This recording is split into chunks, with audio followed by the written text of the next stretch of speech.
It's a me, Mario.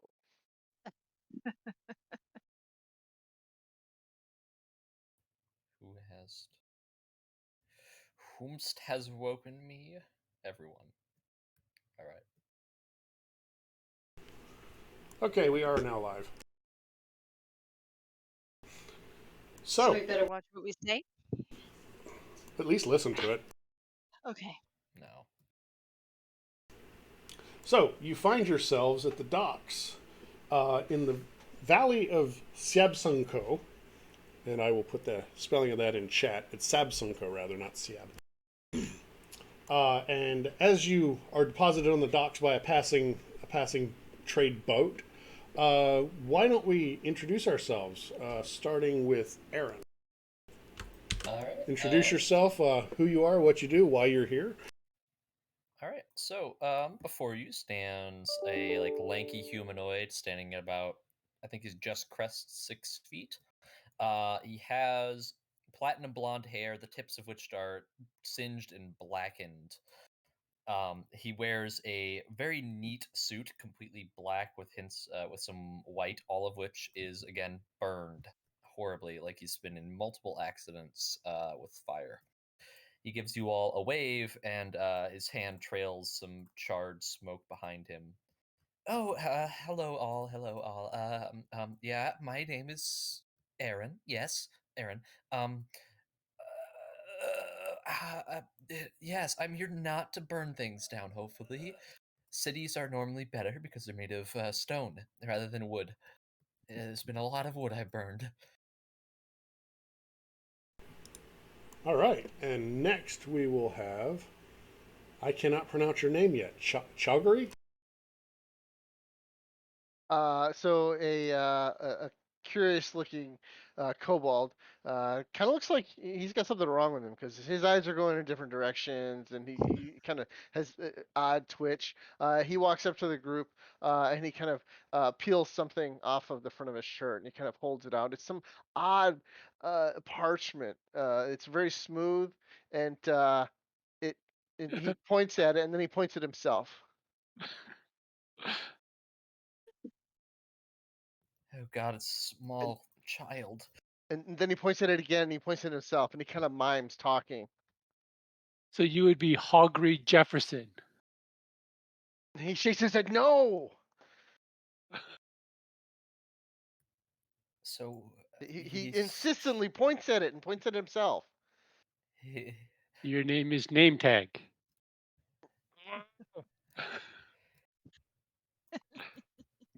Jeffrey. Oh, Jeffrey, not He nods his Jefferson. head, and he jumps up and down, and then he kind of waves his hand and casts a spell. Oh dear.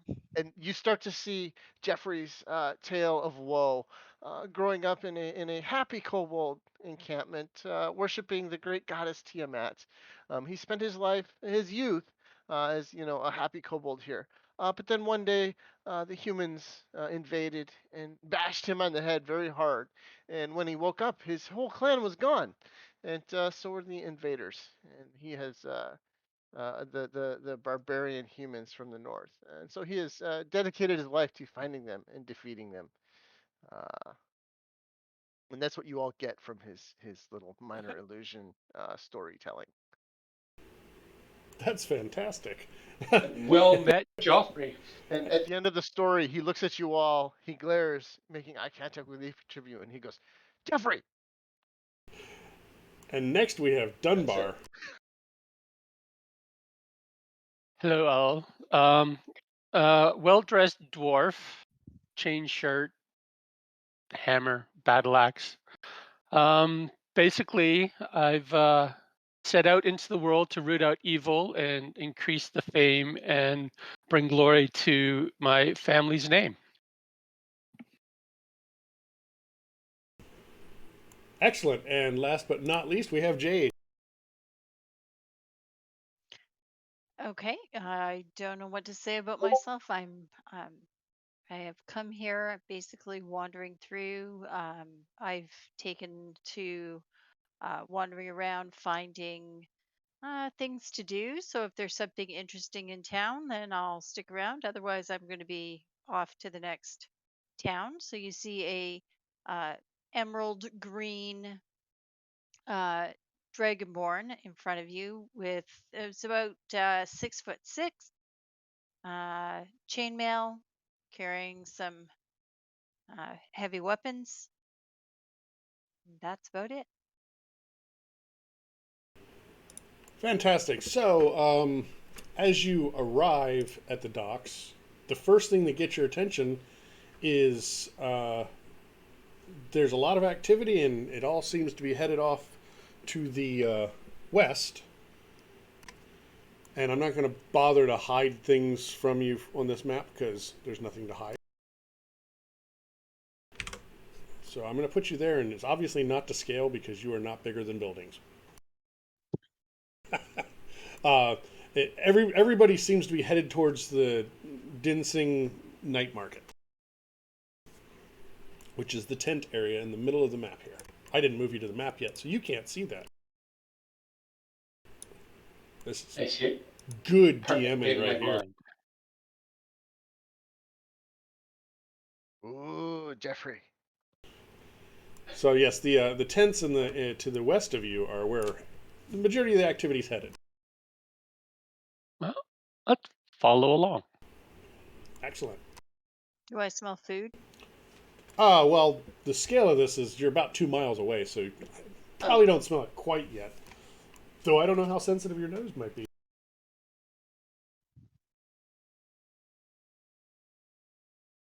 I guess we're gonna start walking that direction.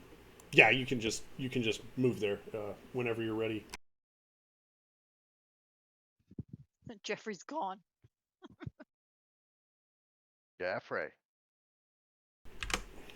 And I will move you to the Dinsing Night Market. You have the name of Aaron, except I keep looking at your token thing, and all I can think in my head is the song of "Hello, my name is Simon." Oh God, so bad. I have a feeling his name's going to become Arson. That rhymes with Simon. Cinder. So as you approach the market, you come to the edge of the market. This is what you see. Let me just put you here on the map. Sorry, this one is not in color.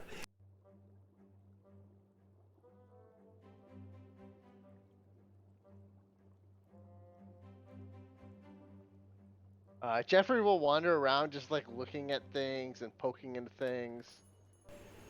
So you find, as you wander around, you find that there are hundreds of temporary stalls, tents, vendor carts, etc., with wonders to tempt even the pickiest of customers. The shops surround 3 golden tents and a sunken plaza in the middle. There's a definite festival atmosphere here. The vendors are friendly enough and willing to show their wares to you and sell to you, but they aren't particularly chatty at the moment. Ooh, what's this tent have?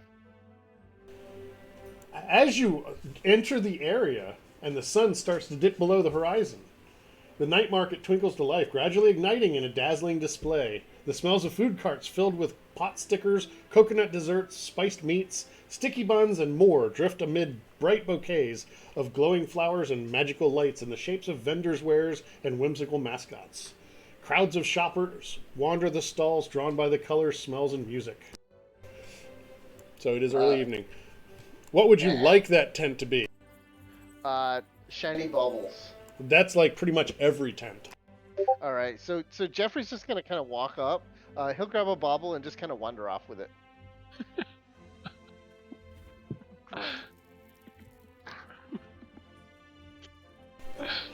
I'm not even paying attention. I'm gonna go find food. You're going to need to roll a sleight of hand. It's going to be like oh, traveling no, with he a doesn't even 3-year-old. try and hide it. He just walks up and picks it up and walks off.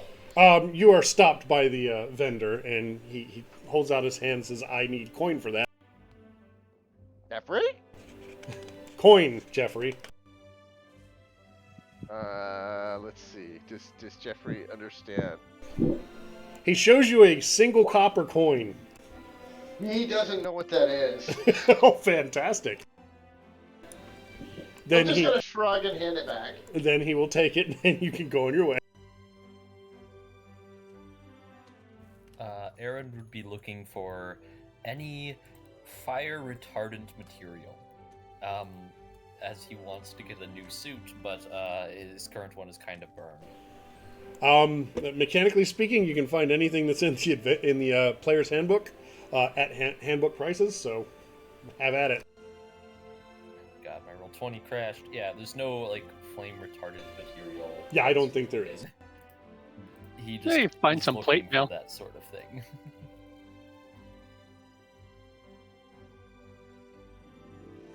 I go in search of a snack. Oh, there's snacks everywhere. As I said, there's things like coconut desserts and spiced meats and sticky buns and pot stickers. I'll get me some pot stickers. You can get some pot stickers.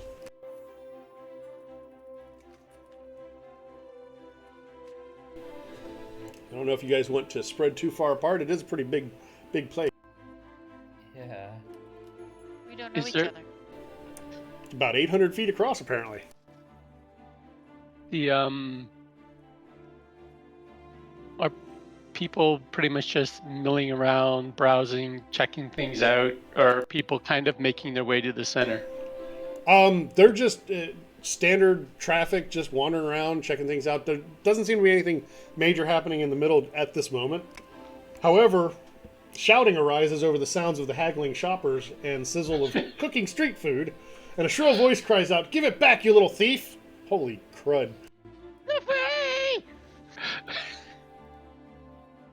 Somebody's gonna need a leash. And someone responds with a obviously younger voice, "No, you're the thief," replies a youngster with a panicked squeak. An instant later, a frantic kobold bursts from the crowd, clutching a sizable bunch of green onions, and it's not Jeffrey.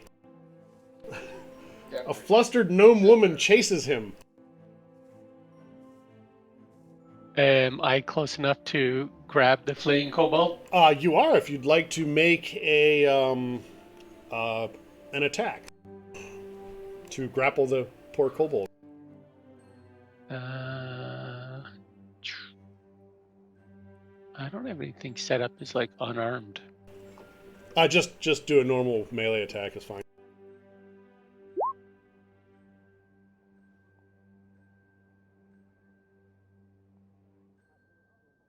That get him? I'm not looking at that yet. No, 20 definitely misses. Yes, you've caught the little kobold. Okay, I hold them for the gnome lady to catch up. She runs in, and she notices that you've caught him and thanks you. Says, "You seem like capable sorts," and points at the four of you because you were close together when this happened, even if Jeffrey is all over the place. Actually, she kind of glares at Jeffrey, assuming he might be related to the kobold you captured. That was Jeffrey's mind running around everywhere. Oh, is that what that was? Yeah. And actually, as that happens, an older kobold woman shows up and starts arguing with the gnome woman. And they go back and forth, insulting. They definitely, obviously know each other. And it's a lot of her accusing the kobold of stealing the green onions, and the kobold saying that he saw her take them from her first, or from their stall first. And eventually the older kobold woman says, "That's enough, Lamia. You're behaving no better than our parents did, stealing from me and attacking my son." And then they start arguing some more. Are you just going to sit and listen to them argue? For a few minutes. No, Jeffrey was gonna cast minor illusion to make the onions the child had disappear. I don't think you can make things disappear with minor illusion. Well, you can make an image of an object up to 5-foot cubes. So I'll just make an image of the person, just the person without the onions.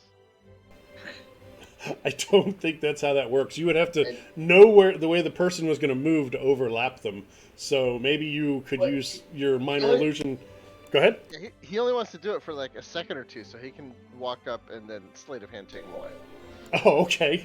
I'll let you do that. Go ahead and try your sleight of hand with advantage.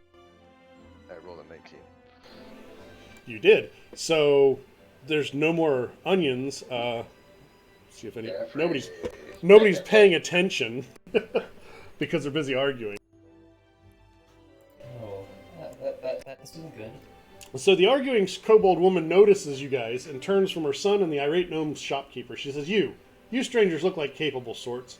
I'm Zeusa Zungoon, proprietor of market-famous Zungoon family seafood. For a fish typhoon, you'll wish for Zungoon. Help us deal with this scoundrel and I'll make it worth your while. Scoundrel, the gnome shouts, turning your way.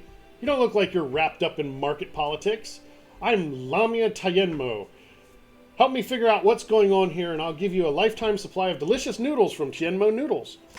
Both women turn towards each other again, quarreling anew over what they'll offer you to help them.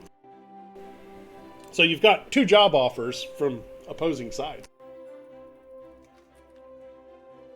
Okay, essentially, what is the problem here? They're both convinced, from what you can tell from the arguing, they're convinced that each side of the argument is trying to sabotage the other side, their business. Are your stalls right next to each other? They are not. They're actually on almost opposite sides of the bazaar. But there's a long history here. You can tell that much.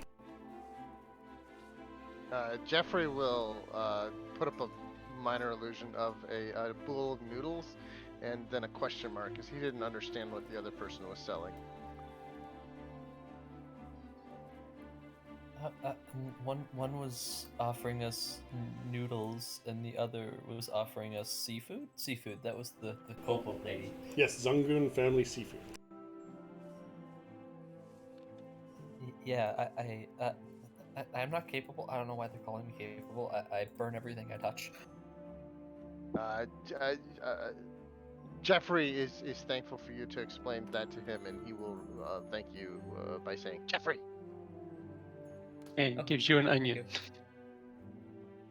No, the onions are actually no. He'll walk up to the Shenmo noodles lady and hand her the onions and say, Jeffrey. So the noodle person, the kobold lady. No, the other person, the person that the gnome. Oh right, yeah, the gnome is the gnome is the noodles. Yes, gnome noodles. Wait, there's a marketing thing there. She thanks you, and that of course starts the other one into why are you giving it to the wrong person? In the long run, you have been offered by either side 100 gold and a lifetime supply of free meals at their particular cart. To do what? I'm totally confused. To prove that the other party is sabotaging them. What form has this sabotage taken? Oh, there's been things knocked over in our carts and things disappearing. And how long has this been going on? For several days at least. And one is a female kobold and the other is a gnome. Yes, female gnome. You checking all my boxes, man. I do like food. Oh. So, and which the kobold was what? The kobold is the seafood. Yeah. He's just gonna sidle up to her and say, Jeffrey, and he's gonna nod and basically intonate that he's helping her. Alrighty then. Okay. But how are you sure it's the kobold person stealing from you? Is it because he's holding the thing that was stolen from you? Is that I feel like that's quite a clear sound of something being stolen. Well, yeah, that's pretty damning evidence being caught red-handed. Well, who is the guy that stole it? Like, who's the guy that's running the house? The female kobold's son is who is being accused of stealing it. And he claims that he only took it because it was taken from his cart originally. Why? Uh, What? How are you able to identify these onions as yours? Because they don't use this particular variety of onion. Is this true? I say to the gnome. She's a green onion's a green onion. Yeah, but he claims that you don't use green onions in your stall. No, he said she doesn't use that variety. Mm, I get my green onions from Monkey Mask Farm. I don't know what types they grow.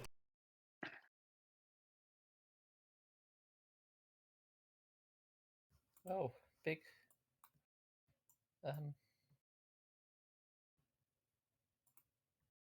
hmm, I.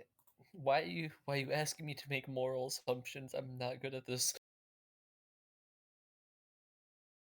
Uh, Jeffrey, you look like you know what you're doing. Jeffrey, Jeffrey. And Well, he'll point again insistently at the attractive kobold lady. at about this time, it sounds like it. If you can't hear us, Wonderful. and she dropped. So at this point, both shopkeepers have convinced themselves that you're going to work for them, and they say some parting words and head back to their stalls. They give you an idea of where their stalls are, so you can find them later on. And they tell you to just ask around. People will tell you just how untrustworthy each of them are. I don't like this. Why do we have to get caught up in this? I'm just here to hopefully not burn anything down. And why am I in the marketplace? Oh God, there's so much fabric.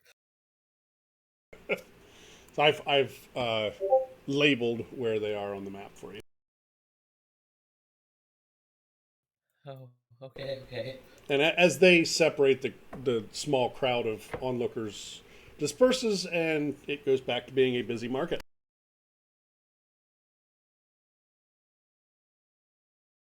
okay. Um, I wander around a bit, talking to shopkeepers and asking if they've had any kind of similar things going on in the last few days of things knocked over or things taken or moved around. They seem less than interested in talking about anything other than business. Um, as you finish talking to one of the shopkeepers, a human walks up to you and introduces himself as Kasim. He says, "Yeah, they're not going to talk to you because you're new. They'll do business with you, but you don't have any reputation for being trustworthy, so they probably won't talk to you. Now, if you participate in the market games, maybe they'll change their mind if you're the new champion or something. But let me show you around the market." I was gonna ask. I've heard these market games. Yeah, market games twice now. What are they? Oh, it's just a celebration that we do once a year, and there's a couple of events around the market, and people compete for bragging rights. Oh, okay. I'm open to some friendly competition.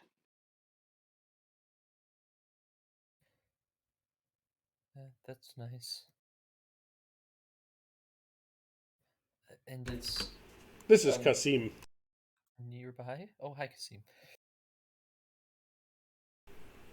Well, he tries to gently, grab you by the shoulder and guide you around to show you around the market. If you're willing, he will continuously chatter about, oh, this the Chenmo noodles are pretty good, but they're even better if you add our Spicy Brothers chilies into them.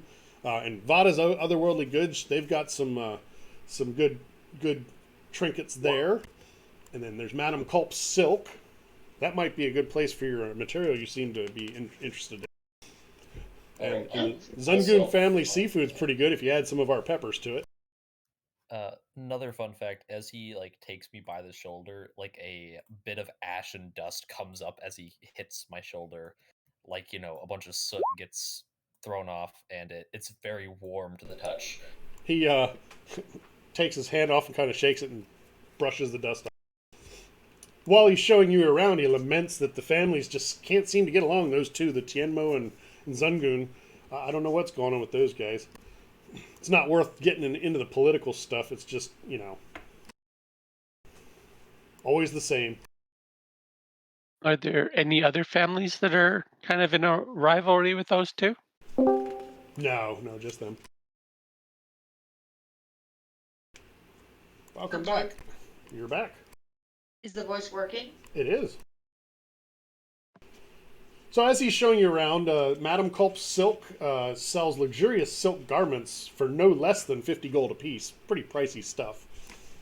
Of course, his stall, the Spicy Brothers, they sell cucumber fire smoothies and spices and peppers for about... Oh, and honey glazed hot chips for 5 silver apiece.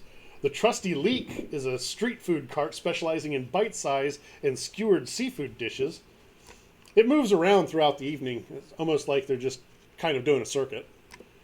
Tianmo Noodles, of course, they have the noodle bowls. They even have a vegetarian bowl and handmade noodles with fresh green tree beans for a gold. And then there's Vada's Otherworldly Goods, sells pastries and desserts for 1 silver. The signature vanilla bun is made from a secret family recipe and sells for 2 gold. Then there's Va's Lucky Amulets. They hawk a mixture of charms and curios, the most popular being Monkey's Bane charms and Owl's Wing rings, both of which are said to fend off sickness and animal attacks. And of course, Zungun's family seafood sells shimmering vampire fish for 1 gold apiece, and also fresh whaling slug and diamond-throated carp. I'll have some pastries. And after a bit, he takes his leave. He encourages you to have some fun and check out the events and don't worry about politics. It's just not worth getting involved with. Those two are always arguing. They always will argue. It's just their family. Jeffrey's So going to look for the events. Yeah, where do we Where's sign up that? for the events? I'm glad you asked. There are a few events in town, or in the market here.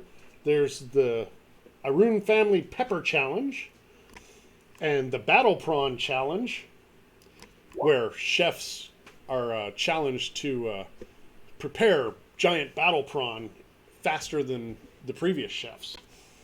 And the Arun Family Pepper Challenge is just like any pepper challenge you would expect. Eat the hottest peppers and try not to suffer for your vanity. And then there's the Hide and Seek Challenge that is hosted by Madame Culp's Silk. Let me show you a few more locations since you've been introduced to them. Jeffrey, peppers. And he will start looking around for the pepper dealers event. That would be the one I'm about to reveal, Spicy Brothers. In the northwest. But it's actually the 3 tents in the middle are where these things happen. That's just who hosts it. Oh, okay. So you'd like to do the Spicy Brothers Challenge. Is anybody else going to participate or watch? Give it a shot.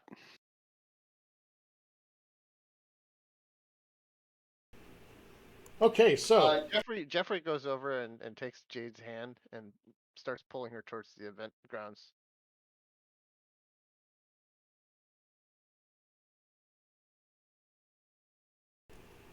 is she resisting? Jeffrey? Jade, are you with us?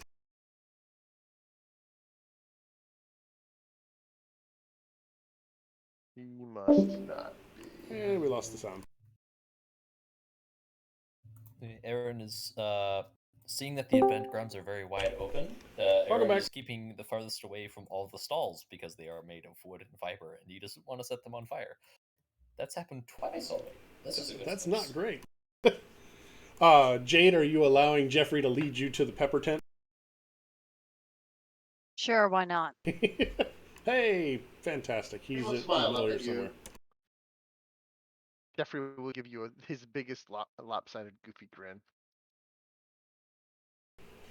So you meet outside the tent there, and you see a sign that gives you the rules of the challenge.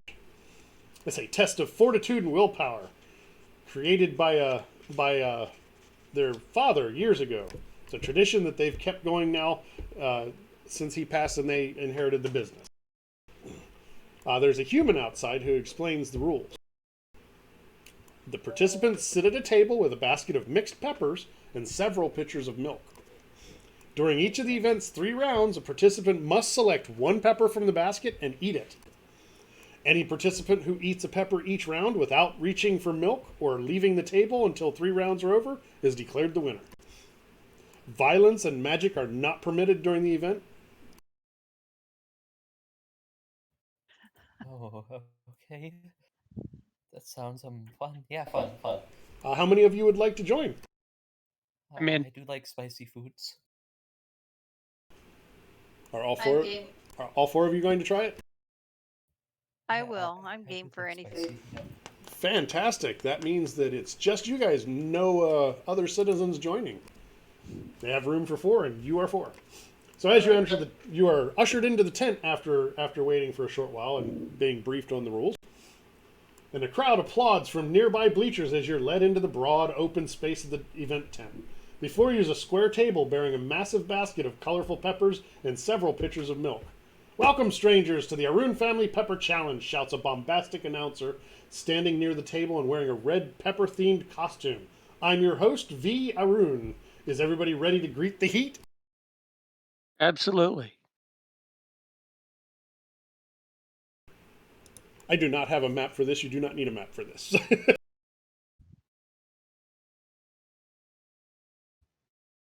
Oh, okay.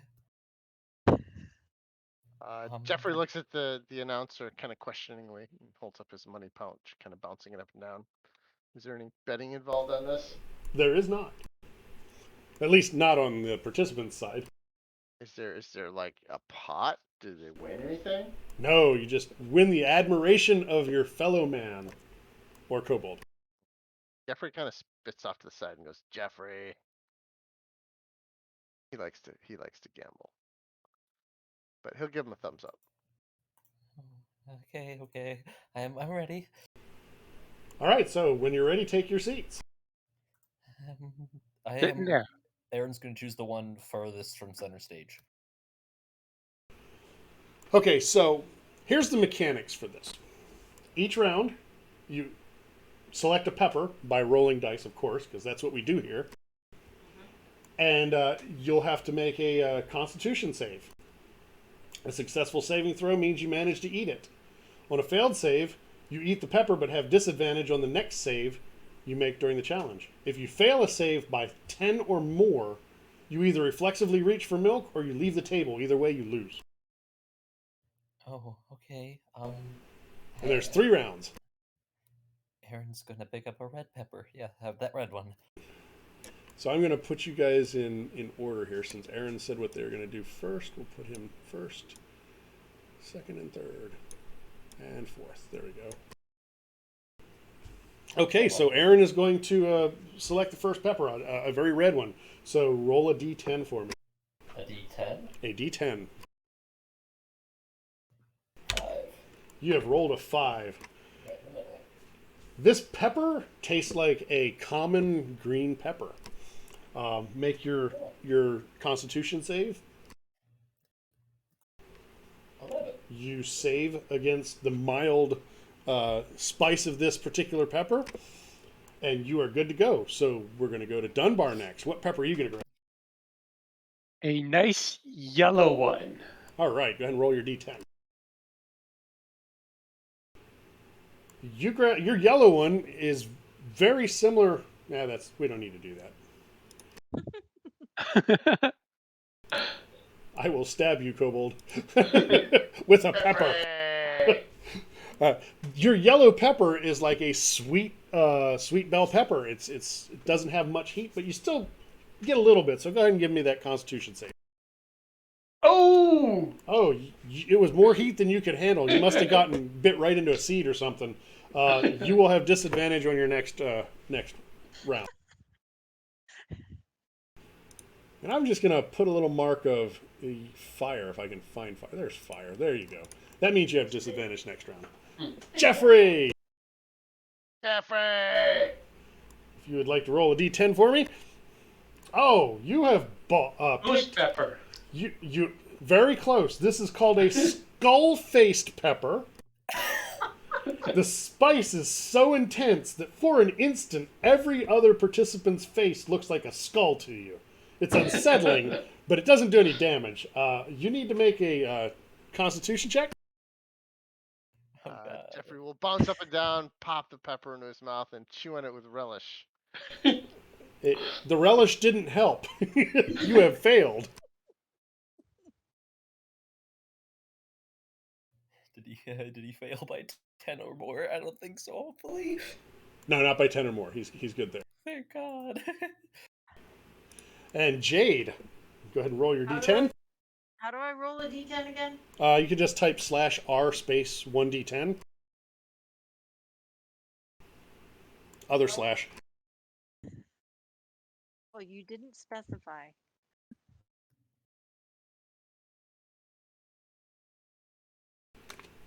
Uh-oh. I'm gonna pick a purple. Purple one. You are. And when you eat it, the announcer says, oh, the famous flamethrower. So go ahead and make your saving throw. 19. You have made your save. But as you bite into that pepper, for a moment, you feel like you're going to belch, and it's not going to be pretty. However, you were successfully able to consume the pepper without any ill effect. Back to Aaron.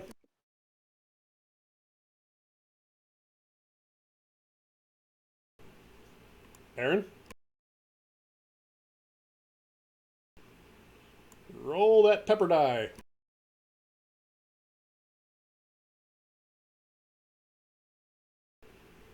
I think he's scared. We'll come back to Aaron. Dunbar. No, sorry, I am here. Okay. I was just distracted by a thing. A d10 again? Yes, sir. This time he's gonna pick up one that looks kind of orange. Yeet, a 9 again. Do I have to reroll? No, that is a. You have picked another flamethrower. Go ahead and give us your Constitution check to see if you can stomach it. Give me your best Oh God.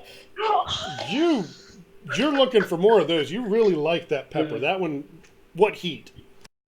Oh, he just smokes a little more. Yeah, exactly. You are good to go. So Dunbar. Okay. I almost wish I had a status marker for pepper. I should have thought of that. Okay, you pick out another pepper. What's your pepper look like? One of those skinny red ones. Okay, well, as you chomp on it, it's got a very nice flavor to it, and as far as you can tell, let's see what your Constitution save says. It's not a Serrano; they're much spicier. You had disadvantage. You still passed. It was a fairly mild pepper, so you're good to go.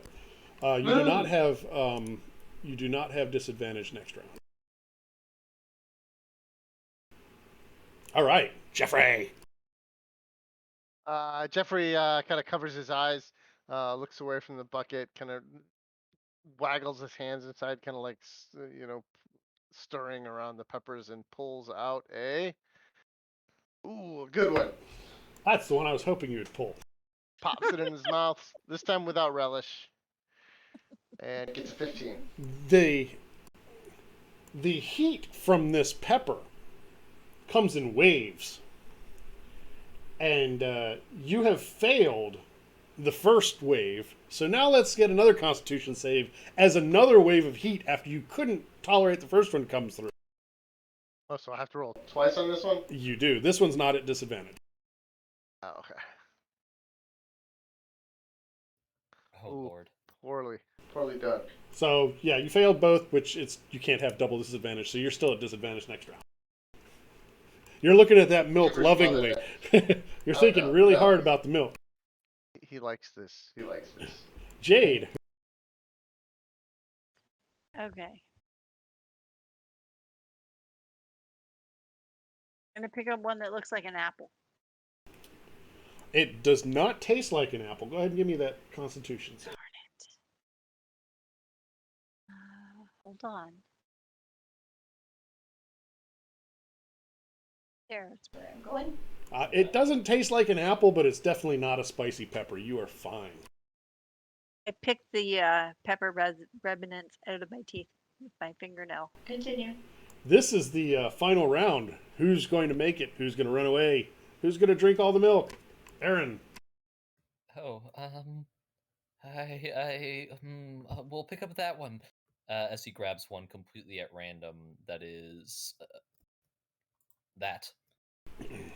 All right. So it is. It actually looks like a bell pepper and tastes just like a bell pepper. Go ahead and give me your con save. Yeah. Oh, you are fine. I like this look. You are a pepper eating fool. You shouldn't be using your high rolls for this. Continue on. you have passed the challenge. The crowd roars. If they only knew that you were faking it because you didn't have any spicy peppers.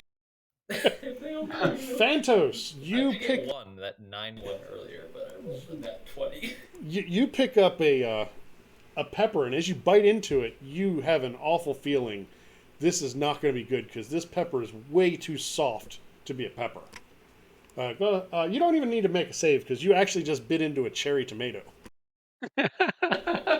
This one was a dud. How'd that get in there? And next would be Jeffrey. All right, the good stuff. Jeffrey's just trying to breathe fire. Go ahead and give us your Constitution save to see if you can maintain from the flamethrower. You do not. So as you belch, a gasp of spice comes out of your mouth and wafts towards Jade. And unfortunately, Jade will now have disadvantage on her next save. What the hell? Jeffrey's breathing fire. Jeffrey's a capsaicin dragon. Can I breathe on Jeffrey? I mean, we don't really allow PvP, but you could definitely look at him like you're going to. I hand out some Tic Tacs. Now it is Jade's turn. You unfortunately do have disadvantage. Oh, and you picked the good one, the flamethrower. So let's see if you blow flames at the next person to roll a save, which isn't going to happen. I'm gonna bash Jeffrey. Jeffrey. Oh no, Jade, you just cannot handle the heat, and you feel the need to drink that milk. So do you? Hand her a bottle of milk. Oh, that was very nice of Jeffrey. I think I'd rather throw up on Jeffrey. That's not how peppers work. You just got to quash that heat. I'm gonna use you guys' temp HP bar for something. Okay.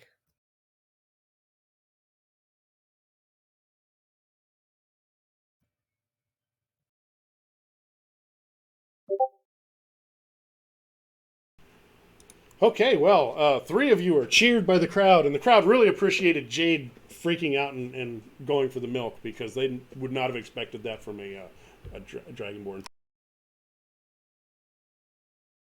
I call BS. It was a setup. Jeffrey It will pat was. you on the back and very lovingly say, "Sister." I take a bow. I swat his hand away. Well, after that is over, after you soak in the adulation of the crowd, you're ushered out out of the tent for the next round of contestants. Oh, that was fun. So you have, if you would like to do more, you have the Battle Prawn Challenge, which is here, or you have the Hide and Seek Challenge, which is actually here. I'm not good at hiding. I'll play hide and seek. I'm gonna go wander around the family seafood place. You're not going to participate in anymore? No, I'm good. Oh, Maybe I'll try the other one, but you guys can do the. Splitting the watch party you is hide. never a bad idea. I'll just Never. watch you guys do the hiding one. I'm not too good at that. I spontaneously combust. You go. All right. So we've got Jeffrey and Dunbar. Yep.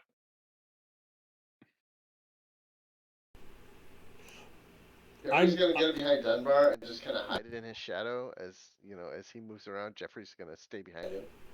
So we have Jeffafa and Dunham.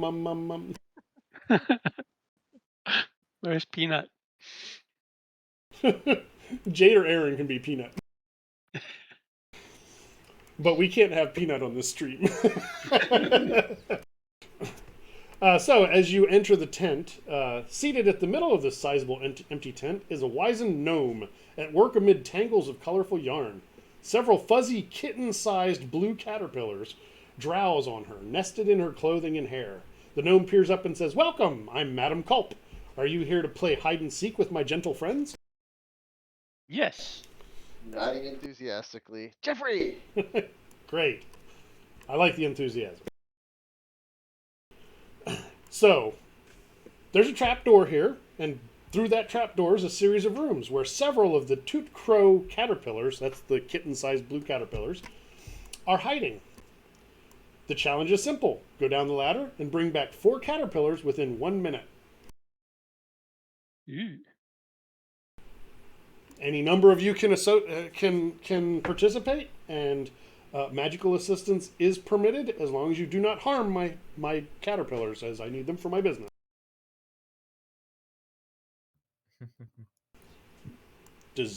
Do any more of you want to participate? No, I can give it a try. Actually, yes, I'm going to give it a try. I have a brilliant idea. The goal is to not be caught last. Say again. The goal is to just be caught last, or to. No, you are the seekers. The caterpillars are hiding. Yeah, we're gonna find Oh, little the blue caterpillars are caterpillars. hiding. Oh, I thought we were hiding. Okay, I'll search. That would be nice. Jade, are you staying up top, or are you going to play hide and seek with the caterpillars? No, I'm not playing hide and seek with the caterpillars. I'm gonna go check out around the seafood place. They're fuzzy blue kitten caterpillars. The druid is very happy to play with caterpillars. Yay. Well, I am going to bring you into the map because it's a different map. Elsewise, you'll be completely lost going, what's going on? My stomach's still upset from all those hot peppers. Then you would have to join the stream to watch like everybody else, right? Okay. You're watching on closed circuit TV in the betting tent. the betting tent. Okay, so that's fun. Let me fix something before I move you here.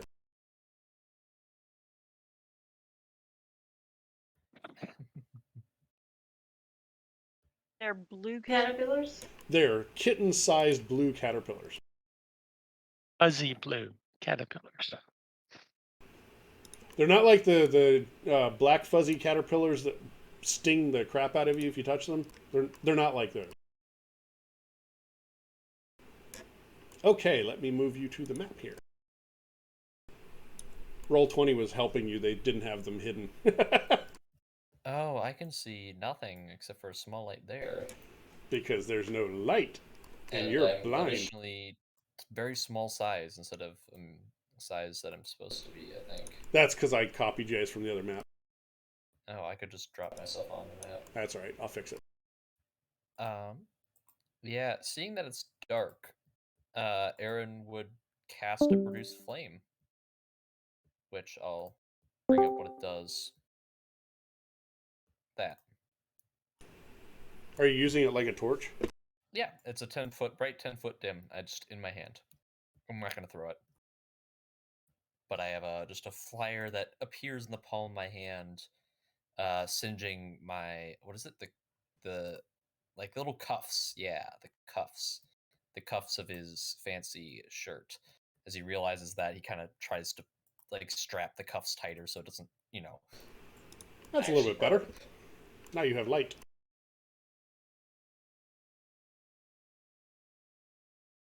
I don't have dark vision, do I? I don't think so. No, Dragonborn do not get them, which is really weird. Looking Yeah, they and used I'm to. seeing and I don't see it. Okay. Okay, so everybody should roll initiative. Select your tokens, roll initiative. Except Jade. Since I'm not here. Oh, I forgot to add my initiative to it. I would be 6.14. That's fine. It's fine. We're all the same turn anyway. Yeah, it looks like it. So it's just at this point, if you guys want to be in a different order, let me know and I'll reorder you. Nah, I'm okay with going last. I'll modify that though. All right, so you have 1 minute. So that's how many rounds? 10. 10. Also, as long as the spell lasts, I believe. Oh no, 10 minutes. Perfect. So what would you like to do? And I have not added that API, so just tell me if you want doors open and such.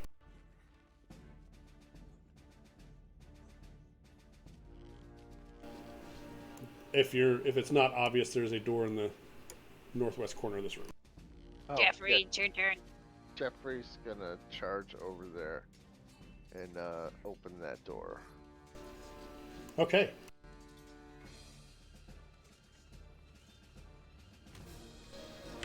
All right. That was 30 feet of your movement. Yep. And actually, I'm going to be a little bit more generous. That was 25 feet of movement. Was it an action to open the door? Or was No, that that's object three interaction. That's fine. Okay, so he will go 5 more and use his action to search. Okay. Go ahead and give me an investigation check. Investigation or perception? He just wants to look for things.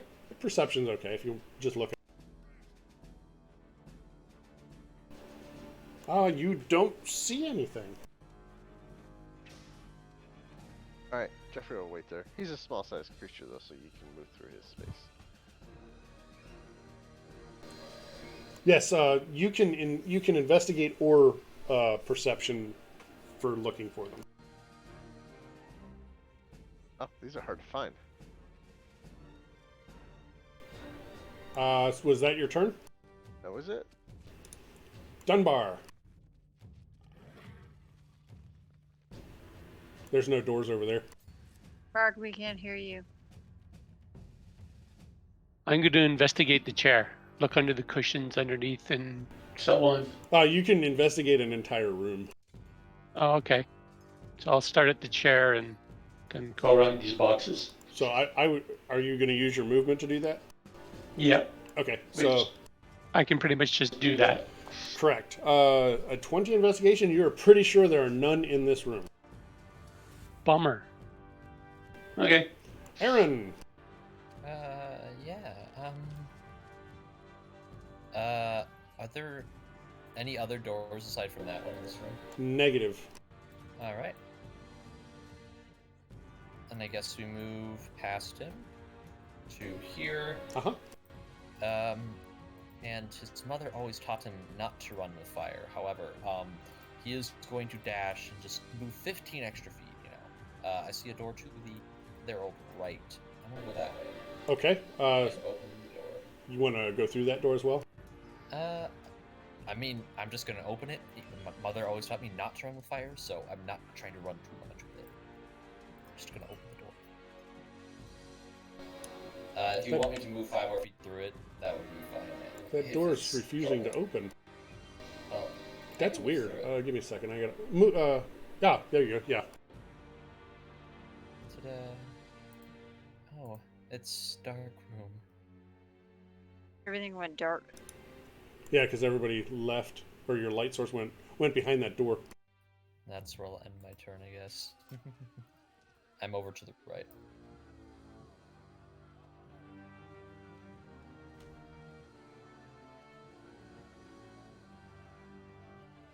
Yeah, and that will be then my turn, I suppose, because I took my action to dash to get here, so...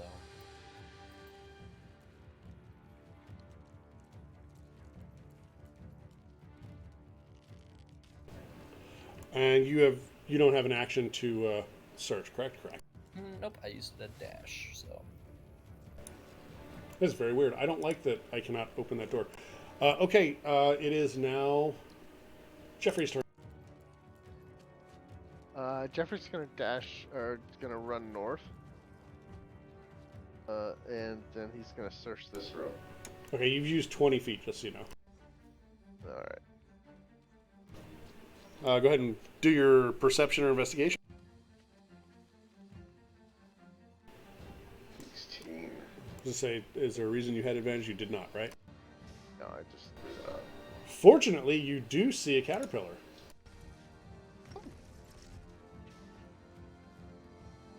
We will pounce on it. Remember, you're not supposed to hurt it. Yeah, he's just gonna pounce on it and like try and capture it with his little hands. So you've got 10 more feet of movement.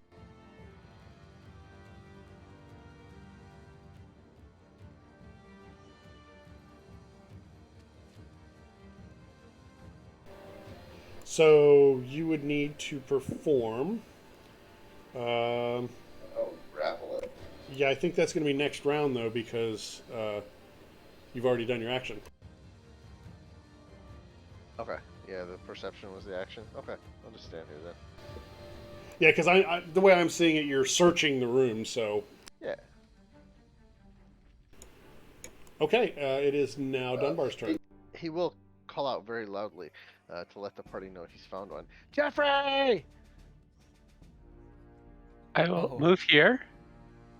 Then I will dash to here. You can, if you start, you can start at the ladder. You didn't have to actually move around the room to search. Okay, so I go. So where you are would have been 25 feet. Okay. So no dash yet. So they've come through here and disappeared. The door to the right, you can't tell, but it is open. Okay. I will pop over to here.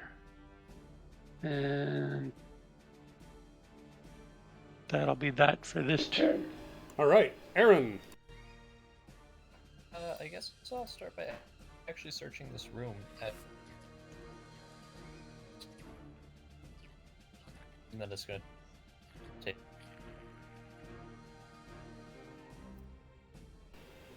You broke up a little bit, but it's a perception or investigation. These 10 feet of my movement to search for it because I have to move. So, just perception it is.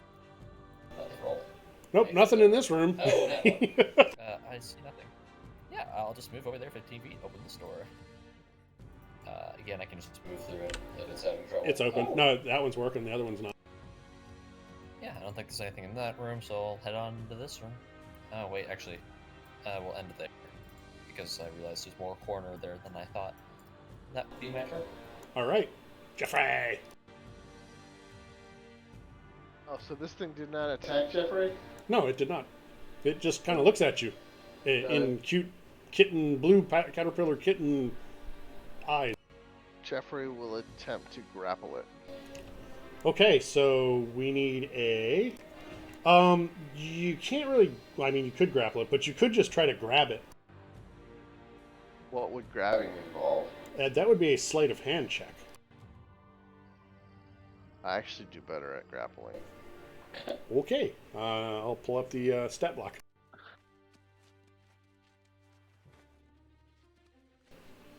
You are able to. Oh, it's a opposed test. Defender gets their choice, right? Sure. Good, because strength in its thing. And it whispered, but it rolled a 15 and a 12. I don't know why it's rolling advantage. So it successfully dodged your grapple. Ah, Jeffrey!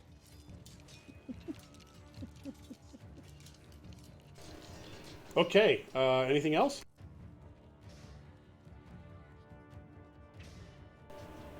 You have movement, item interaction, bonus action, Not much.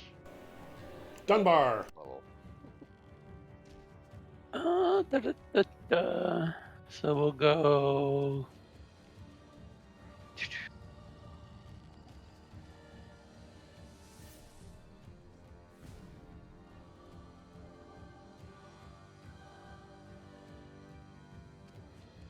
Yeah, I guess I'll dash because I need to catch up.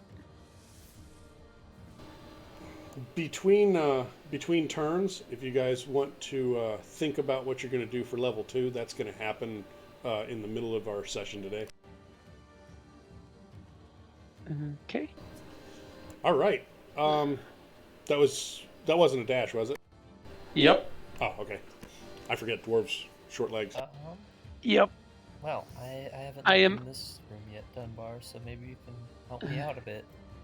I will do so. Yeah, I'm missing my monk right now. Yeah, I actually, you know what? I'm going to call out in a little bit of druidic.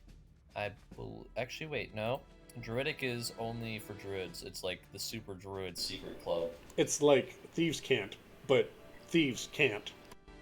Thieves can't speak it. Haha. Screw you. So we call out a little bit of Sylvan.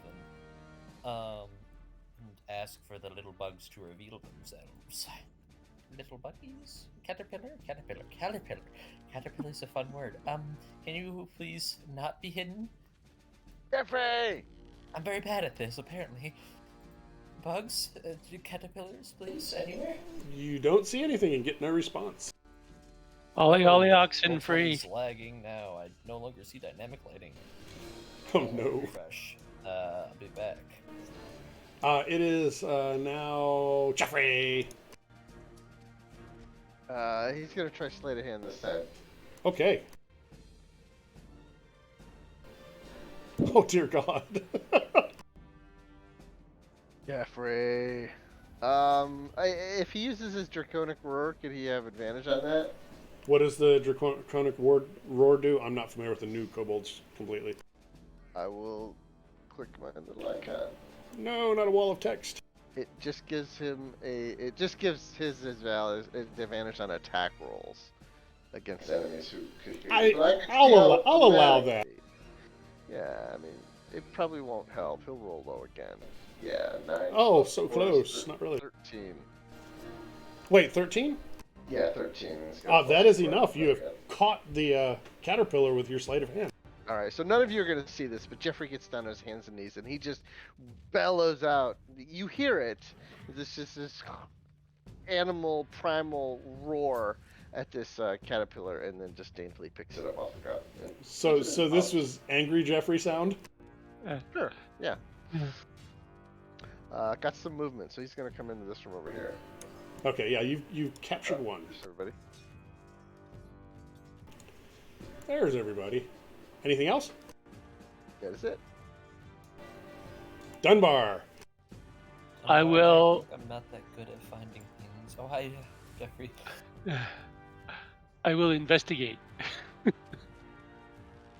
With my eyes closed. Apparently. It's like, yes, that is my belly button.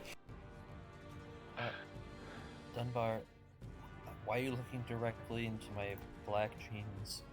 The room is that way. There are obviously no caterpillars in this room as far as you're concerned. Yeah.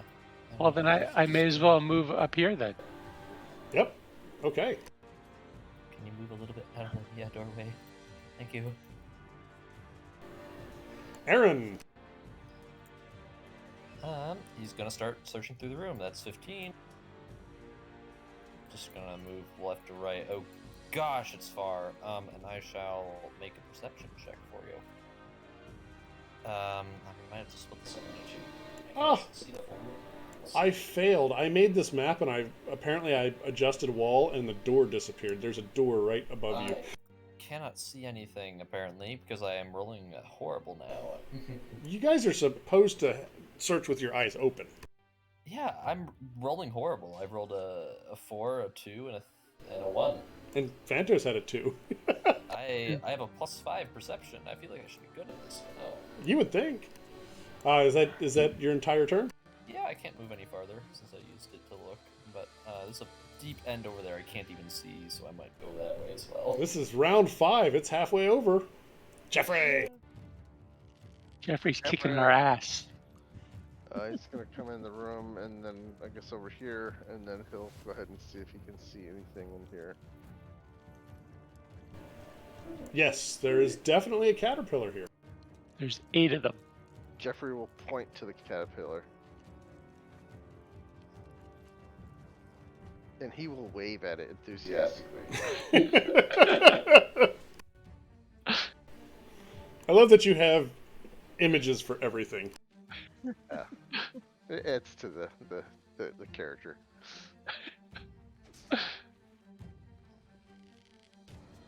Do you run like That's it. Forrest? Let's see. So that was action. That was move. No bonus action. So that's it.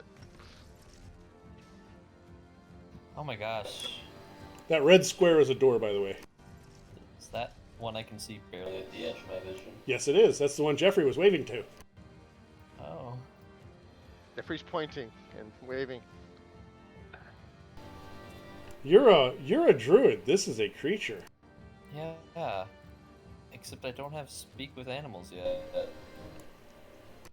I've taken other spells that I thought he would have. Do you have skills that might be appropriate? Animal handling? I don't think I'm proficient, but I have it. Oh. Animal, I have good wisdom. I shall attempt. My turn at least. Dunbar, what you doing? You going through that door? I'm gonna dash into this room. The one north of you? Okay. Yeah. And we're halfway there. It is now Aaron's turn. Yeah. We're gonna try to convince this little guy to come with.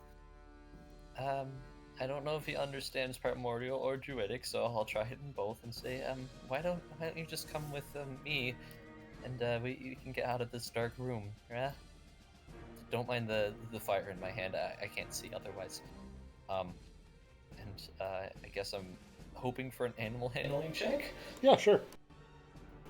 50. That's It climbs onto your hand. It seems content. It's a little leery of the fire. It climbed onto the other hand. So you have captured successfully 2 of them. Oh, I hope I don't have to. Okay, I very much hope I don't have to put something out. Oh gosh. I wouldn't have the room for my hand. Yeah, and that'll be my turn. All right. So it is now Jeffrey. Jeffrey comes into this room, gets up next to Dunbar, and he will again attempt to see if he can spot any more of the cute little caterpillars. You are very confident that there are no caterpillars in this room. What? It's the whole building. You didn't check the whole building. Yeah. All right. So he's gonna go back. He can probably get back to where he was. That's it for Jeffrey. Dunbar. Okay, I will search for secret doors. Jeffrey would have known that there were no secret doors, and I imagine he would have indicated nothing here. He would have Would he? Jeffrey. Jeffrey. No doors. Jeffrey. Jeffrey? Oh, okay. You got 5 more feet, Dunbar. Short legs. Yeah, he had moved 20. Okay. Aaron. I don't think there's any left then. I guess we'll just make our way back, yeah? You moved. Maybe I missed one? I don't know. There's none in that room. There was none. Well, there was. Maybe this one in here? This time, instead of perception, I'm gonna make investigation so I can justify that I'm making 2 checks on this room. Because I've already looked over it. Investigation, go. 9, no. I'm horrible. So you're pretty sure that you've checked twice and found nothing. Yeah, let's do that room, and then I don't think there's any more. Is that your turn? Yep, I don't have any more movement, so. Jeffrey.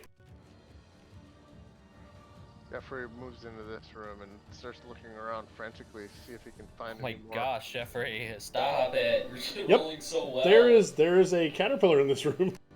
I did awful on the pepper one. Teamwork, Jeffrey. I think think that was his 30. Yeah, that was 25. Move over here, and he's gonna point. He's gonna actually kick the little board here as kind of pop the caterpillar into the air and point to it. Jeffrey.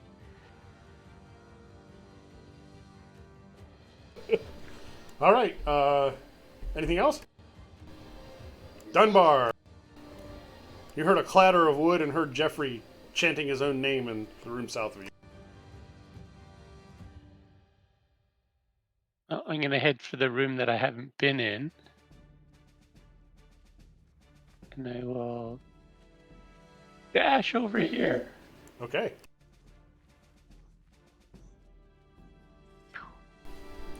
Aaron, you saw Jeffrey uncover a caterpillar. Oh, Jeffrey, how about we do this one together, yeah? And this round 7 will be round 8.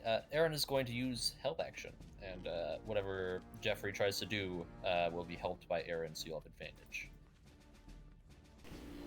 So you're gonna help him capture the caterpillar? Yep, he's gonna help.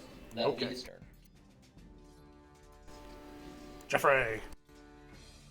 Jeffrey. He will attempt to sleight of hand this little caterpillar With advantage. That will succeed. Fortunately, you had the help. Between the two of you, you're able to corral it and capture it. So that's 3. Got 1 more to go. So I think that was like 5 feet. So Yep. I'll move over here and end turn. I will search this place. See if it's on the ceiling. You are fairly confident that there is not a caterpillar in this room. Of course not. You even pulled all the books out of the bookcase, respectfully, of course, and put them Of back. course.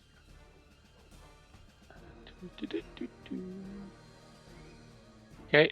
I'll set up here for next time. Aaron. Well, there has to. How many were there? 4, 5, 5? There were 4. Oh, we're missing You're one. missing 1.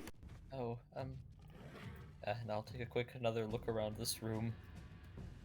And still roll horrible. 13 means you find it. Oh, good. Oh no, I wonder where it is. Okay. Are you going to tell anybody else? Jeffrey, I don't see it on the map, but I know that there's a. Oh God, there it is. Jeffrey, oh my goodness, he's so small. Why are you all so small? And that is his turn. Jeffrey, there's another caterpillar. Came out from under that carpet. Jeffrey. Sad that his friend Aaron, his new friend Aaron, isn't able to help him this time. Jeffrey will reach down and attempt to grab this small caterpillar and miss. That will not succeed. But maybe you scared it towards Aaron.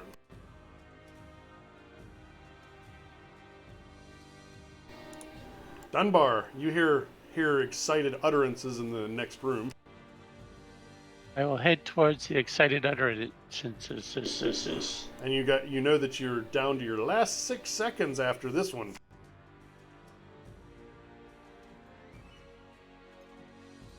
I guess I'm done. You didn't dash, Yeah, but I still couldn't pick it up. but you could get close and be there to try next time. Okay, I'll come over here. Oh, here, Jeffrey, you seemed to have luck last time. I'll help you again. And he will help action for Jeffrey. Jeffrey, it's all on you. Or Dunbar. Alright, this time Jeffrey will try his sleight of hand. You are successful. And the caterpillar disappears. It does. It's poof, gone. So you have collected all of them. Are you going to run out to make it out in time? Yes, Jeffrey will run out screaming Jeffries. It doesn't say you actually have to escape, I don't believe so. I'm going to say that this has been a successful hide-and-seek game, but very close. Done. So we are going to return to the night market. Mr. I didn't catch your name. Who's doing this little event? It's Madam Madam Culp. Madam who? Culp. Kulp. Culp? Jeffrey. How are these little caterpillars for like sale or for making silk? They are a source of silk, yes, and no, they're not for sale because then I couldn't make silk garments to sell. Oh, okay. I was sort of wondering if I could buy one off of you, but if you need them for your business, take good care of them. Jeffrey goes up to Madam Culp and gives her a hug and just says, Jeffrey.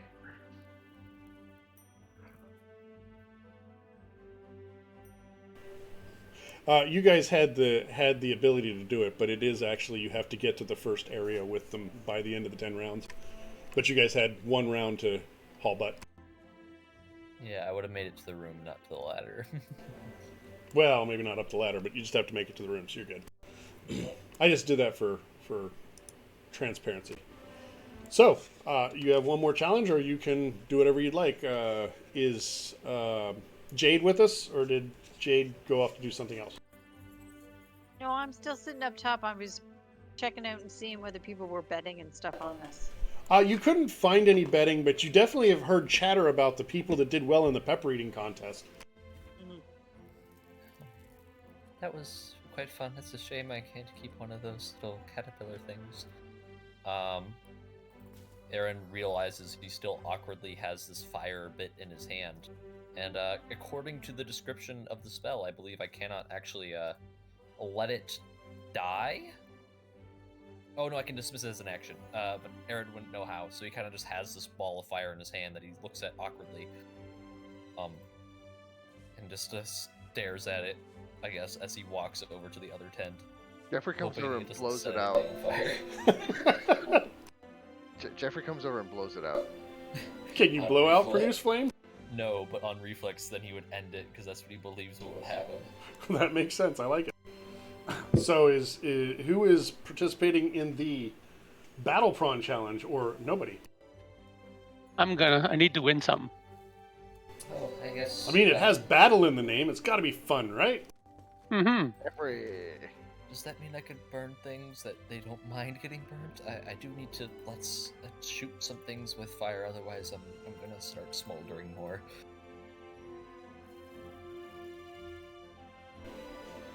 As you enter the tent, you notice excited onlookers crowding the bleachers within the vast open tent. One half of the space is crowded with cooking tools, a pair of oversized woks, and 2 long cutting stations containing bundles of foot-long green beans. The other side holds a pool-sized glass tank filled with water. The water churns as large shadowy shapes move within. You are ushered in by Sid's assistant. Sid is the owner of the establishment. And who all is participating? Are all 4 of you or just 3 of you? I'm in. This has to do with food. I'm in. All right. So all 4 of you? Okay. Yeah. So it's a very simple challenge. It's a timed task. It's basically you're trying to beat the record. And there's a few things you need to do. You need to prepare beans, and you need to get a giant prawn over to the wok to cook. Delicious green lime beans. Sorry, lima beans are not delicious. Delicious green tree beans and giant jagged koi prawns. These are the secret ingredients of tonight's competition. And Sid does some acrobatics. We have to call him the chairman. He would probably appreciate that. And does he say "a la cuisine"? A la cuisine. A la cuisine. And the assistant might be named Alton or Ali or something like that. Okay. I'm actually fairly good at cooking, so if you guys could gather the materials, I could cook. So here's details of what you'll need to do. You'll need to prepare a bundle of green tree beans and slay a jagged koi prawn. If you can do this in record time, which happens to be about 36 seconds or 6 rounds, you win. You don't all have to work on the same task at the same time. I'm going to move you to the map, and you'll have an idea what's going on.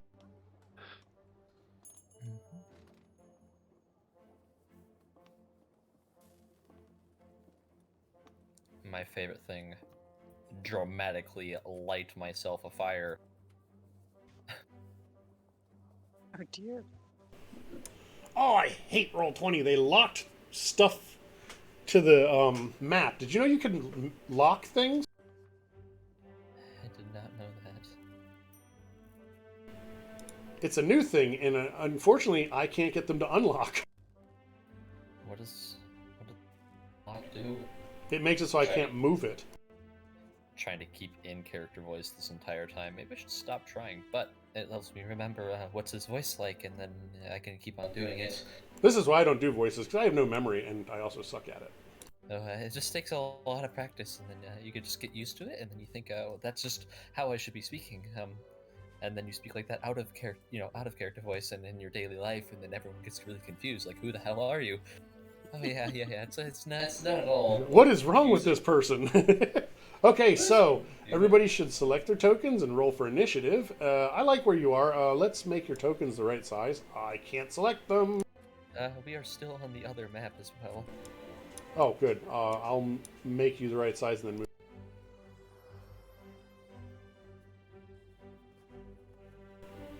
I suspect that initiative is going to be wrong. It's gonna be on the other map. Yeah. For us, at least. So we won't be able to see Dunbar, but you'll be able to see Dunbar. I'll be able to update it. So close, you were the next map over. Dunbar, I'm going to pretend you didn't roll that so that you can roll it again. Oh, look at that. We have to roll for initiative. Yeah, select your tokens and roll for initiative. It's time to die. Oh, I don't like dying. Wow, those were really nice. Except for the red one. I'm partial to red, but you know. I do like a good blue myself. That's why whenever I send anything in the chat, I get a happy feeling. Jeffrey will give Dunbar a congratulatory Jeffrey on rolling higher than his last initiative. I'll take it. All right, so you're right by the tables with the beans. That's north and south of you. And to get to the tank, you have to get up on the platforms. As I don't know how zoomed out you are, but I just highlighted them at the north and south ends of the tank. For some reason, it started in the middle of the initiative as well. Who are the people? They are competitors that are now spectators. Basically, they have helpers if there's not 4 people. So, Sid introduces you, and the time begins now. It is, let's get this ordered properly. It is Jeffrey's turn.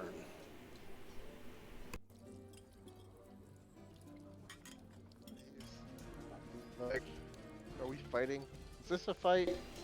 Yes. The prawn part is a fight. The beans are also a fight. Interesting. I can do the beans bit, or at least start. Remember, you are just preparing them. You are not cooking them. Okay. Never mind. I'll cook the prawn and get it. Jeffrey is just gonna move up to the prawn and attempt to attack it. I think you have to get up on the... Yeah, you have to get up to the top of the platform. Because you're basically you're below the level of the water, looking through the thick glass tank, or thick glass tank. Probably a wall of force spell made it. Yeah, that's it. Get to there. Can I hit it from there? Sure. You're basically only going to be able to get 2 people side by side at the top.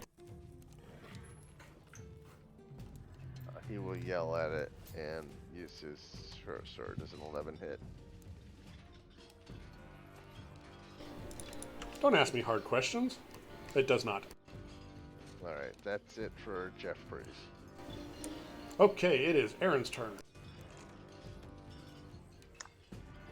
Okay. I don't know why it says Mark K number 1 instead of my character name. I think I'll fix that later. Aaron's gonna go to this bench because he likes this one better. Sure. And you are attacking an object, so go ahead and roll your attack. Oh, I'm attacking an object to roll for beans? Yes, the beans. Um, There's various cooking knives that you would use as daggers. Alright. Or you can use your own tools and methods. I have a scimitar. that is very dramatic. Sid approves. It's like his scimitar is not like a curved blade like you see most scimitars are. It's like an overglorified dagger. Like it's an extra long dagger, not quite long enough to be a short sword, but not short enough to be a dagger, and that's where his scimitar lies. Bonk. That will hit. And that will dice up some of the green beans. I don't actually have a counter for them. And he doesn't have 2, so that's the only thing he does this turn. All right, so it is Jade's turn. Okay, so I have 30 feet of movement. I can get... Where can I get to? That gives me 20 to there. I can get to here. I hit this one? Yes. Okay. So I think I shall use my glaive and take a shot at it. That will miss, unfortunately. Not so good. Okay, end of turn, I guess. Dunbar. I think I can run to here. Then I will dash up here and get ready to smite it next turn. Alrighty. I don't think you can do that at level 1, can you? Well, it'll Jeffrey. look like smiting. you're just practicing. Eventually Yeah. you'll figure it out.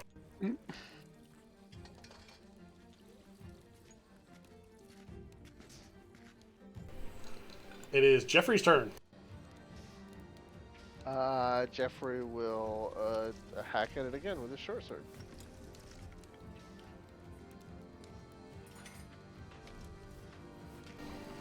That will hit. This will hit. I haven't set up sneak attack yet for this guy, but 7 plus a d6. So 12. Oh, the water is churned up. I should probably roll initiative for them, huh? Nah. No, I mean, If you you know, want them to fight back, I mean, you can now that, you know, they realize they're under attack, because before this, they just thought we were observers. They weren't aggressive. well, Yes. you did also, both of you missed them horribly, but we don't count that. Well, it would have been their turn after Jeffrey anyway. I mean, they're used to people throwing stuff in the water, right? Probably not. So, Are they- it is going to attack Jeffrey. Jeffrey.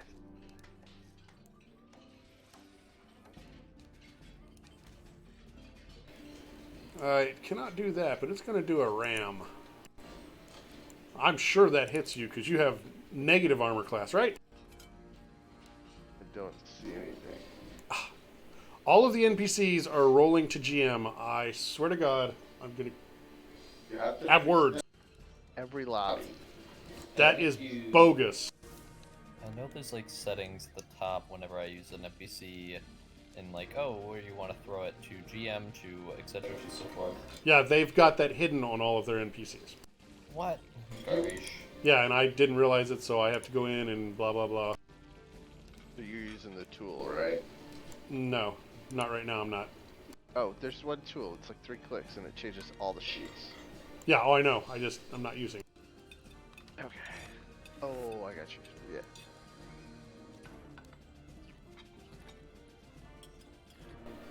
Well, at least now I can do it properly and stop this 2GM crap. Actually, it was flagged as public, but apparently the default is to GM. Okay, so it is Aaron's turn. Sorry for the distraction. What did it roll? I'm still in suspense. Oh, it rolled a 5 and a 6.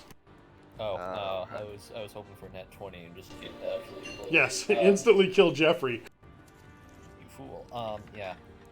Aaron will continue dicing up the beans after his first dramatic, like over dramatic slice. He's kind of just chopping now, not really paying too much attention, and apparently cuts himself. Good lord. Well, you didn't cut yourself, but you sliced where you'd already cut them, where they bounced away from the first cut. Oh, that's just back where I was. Okay. Jade. Okay. I'll get to the top here. I can hit it from here. Yes, you can. I heard a yawn. Am I putting you to sleep? Yeah, no. I was. I know, like, you I weren't. don't I was at 6:30 this morning, so That will hit. I think I hit it. I know you did. For 10, fantastic. As you can tell, neither of these two prawns is in good shape. Dunbar, can you finish off the prawn? We shall see. I grab my mighty battle hack with both hands. Did you say your mighty battle hat? Axe. He said hack. Either way, I appear to have missed. He mumbles. Yes, that would be a miss. Jeffrey, can you finish it off? Jeffrey! Aha! Okay, go ahead and roll those dice. Yeah, it's dead. I got You not only killed it, chip damage. you cut it up, making the poor sous chefs that are supposed to fish it out have a harder job. But they have recovered the prawn and thrown it in the wok. Sizzle, sizzle. Do we feel like we need more? You were tasked with finding one. I mean, there's nothing wrong with overkill, but there's still beans to be cut. You've still got 18 seconds. Come I feel help like me with some Aaron's beans, good on the like- beans. All right, that's fine. Jeffrey will use his movement to come over here next to Aaron. He'll look up at him with a quizzical Jeffrey. Sorry, I wasn't paying that much attention. The prawn up top is going to move and attack Jade.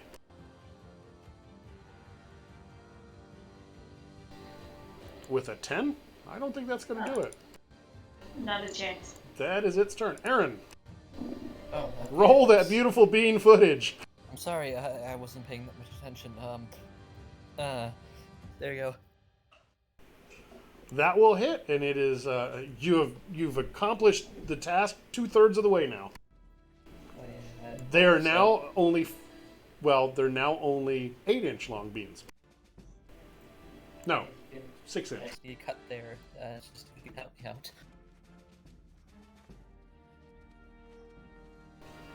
That would be my turn, I think. Jade,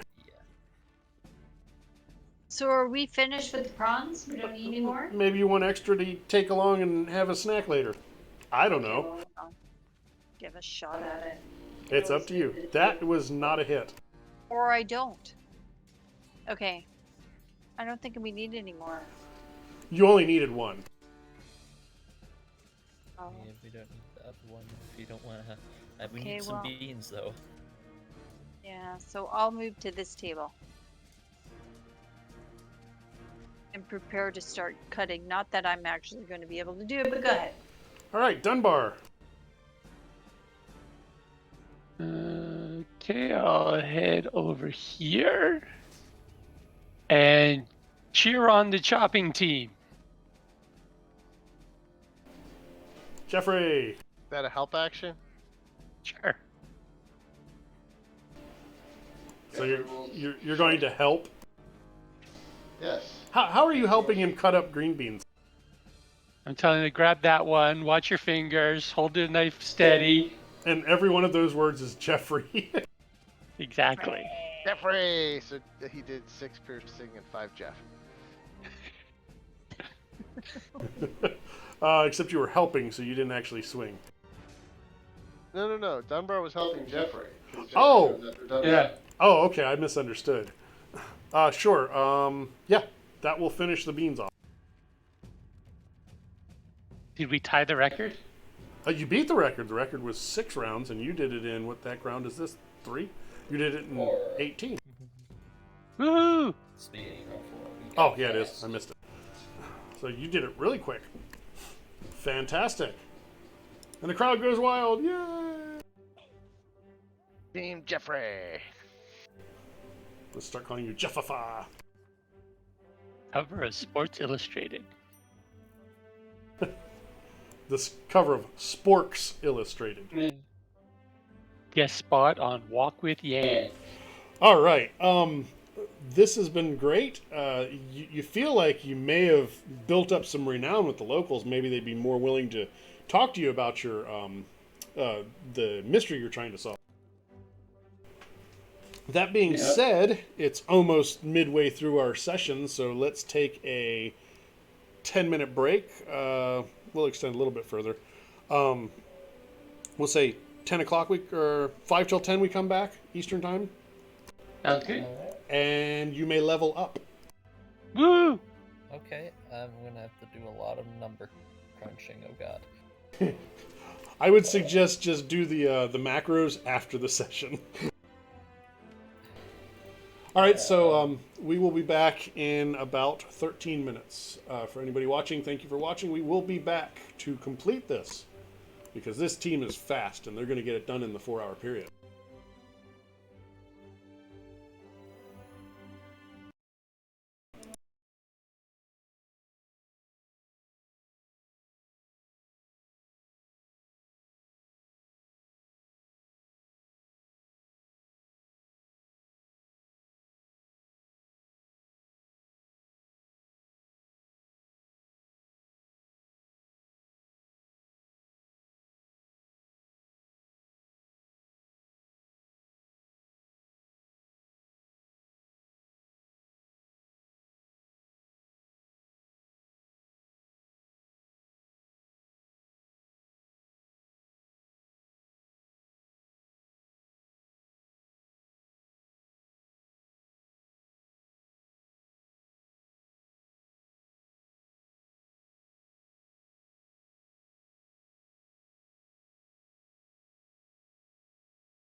I don't know what's planned with that, but Random. It's just balance stuff, I think. Is everybody back? Go ahead and put an X in chat if you're back. I think we're still missing Ski. Sorry, Jeffrey. Chaz, I I have have one question. I have an answer.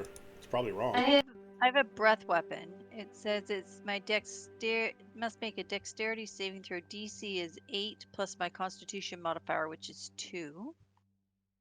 Plus your proficiency bonus. I don't know where I would find that proficiency bonus.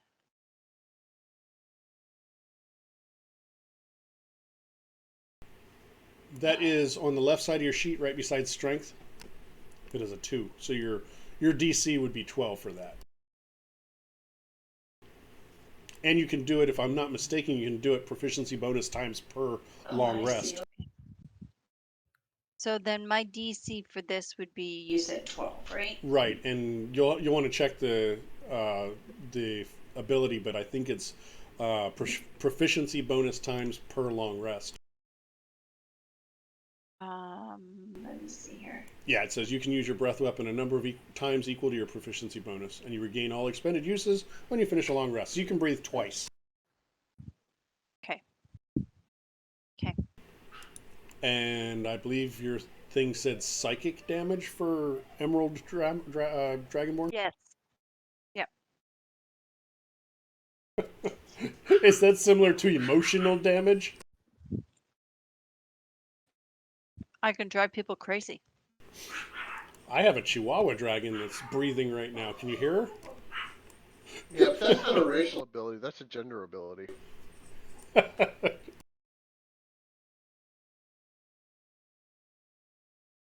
Things. Okay, so you are now. Uh-oh, who would lose? How did I guess? It was Jade again. It's always me. So you guys are back out in the event grounds, and it's time to solve a mystery. Or figure out what's going on between these two families and who's causing strife. There is like a council that if you find something wrong, you can take evidence to the council or to the person of the two that you're working for, whoever you decide you're working for, and maybe things will happen. Oh, okay. So how would you like to find more information out? And what would you like to find out? Me as Mark being very bad at remembering names. Who was that one dude who like tried to show us all around? I vaguely remember him. That was Kasim. Kasim, thank you. I'm very bad at names. I should take notes, but I also am ADHD and can't read. So, screw that. That was Kasim Arun of the Spicy Brothers tent. Hey, Kasim. Could I ask you a question? Mr. Kasim. He would go over to Kasim and basically bother him a little bit.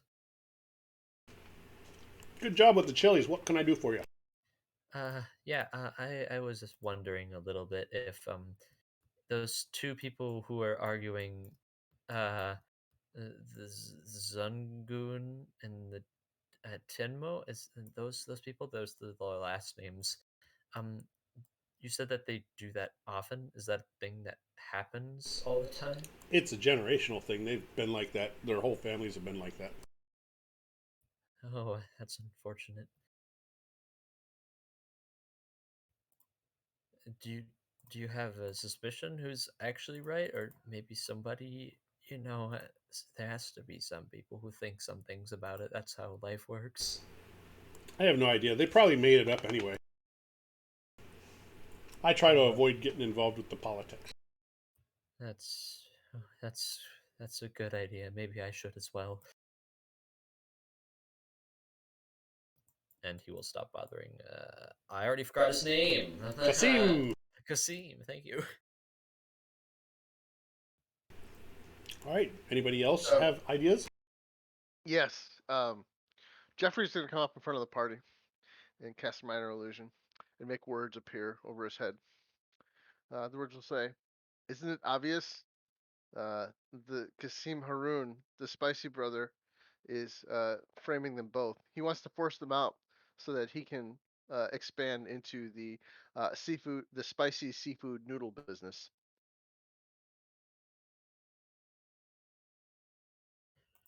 Yeah. He did say when he was touring us around that his peppers went well with everything in the marketplace.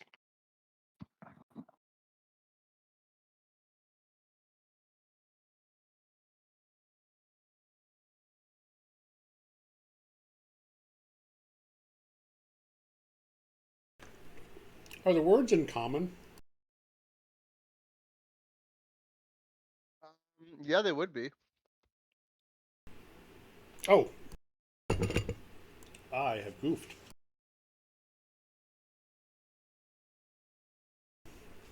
This is why I'm a terrible GM.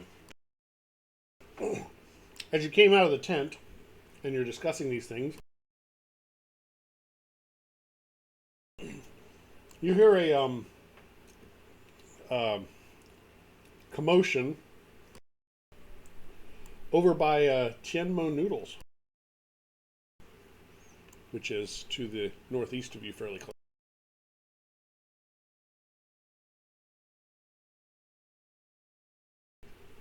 And Run over to investigate. as you run over, everybody else is running away because there are persimmons flying through the air and pelting people.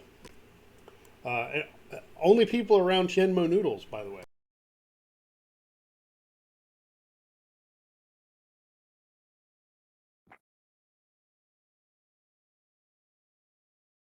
Flying on their own, or does it look like somebody's Yeah. flinging them? Yeah, running up and investigating.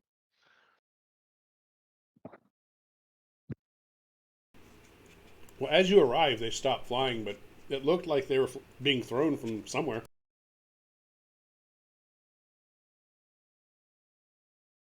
Can we tell from where? The build. Where? So you can see where Dunbar and Jade are. So from like the corner of this building here, as you came around the corner, they stopped flying, but that it looked like they were flying in that direction, from that building towards Tianmu. I didn't see it. Can you ping it again?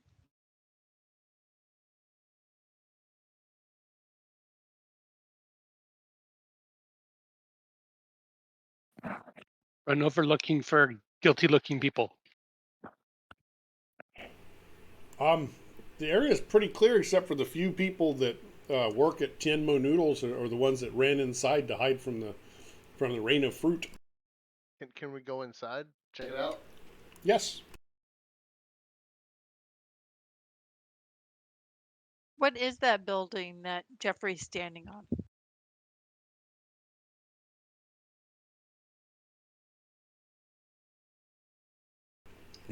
Sorry, I had my mouth full. It appears to be a stable with a blacksmith in it, and the blacksmith is not in.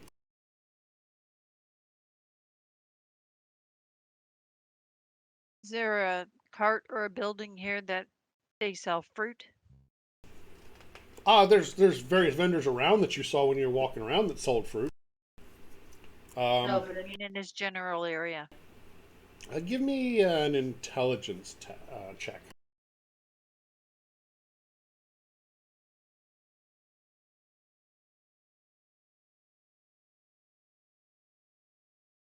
I know nothing. You do not remember any fruit stands. Wait, is a tomato a fruit? You can't remember.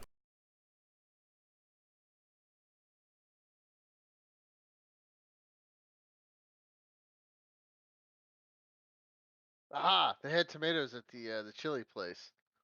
Uh, Ch- Jeffrey will put up a minor illusion of the chilies and the tomatoes.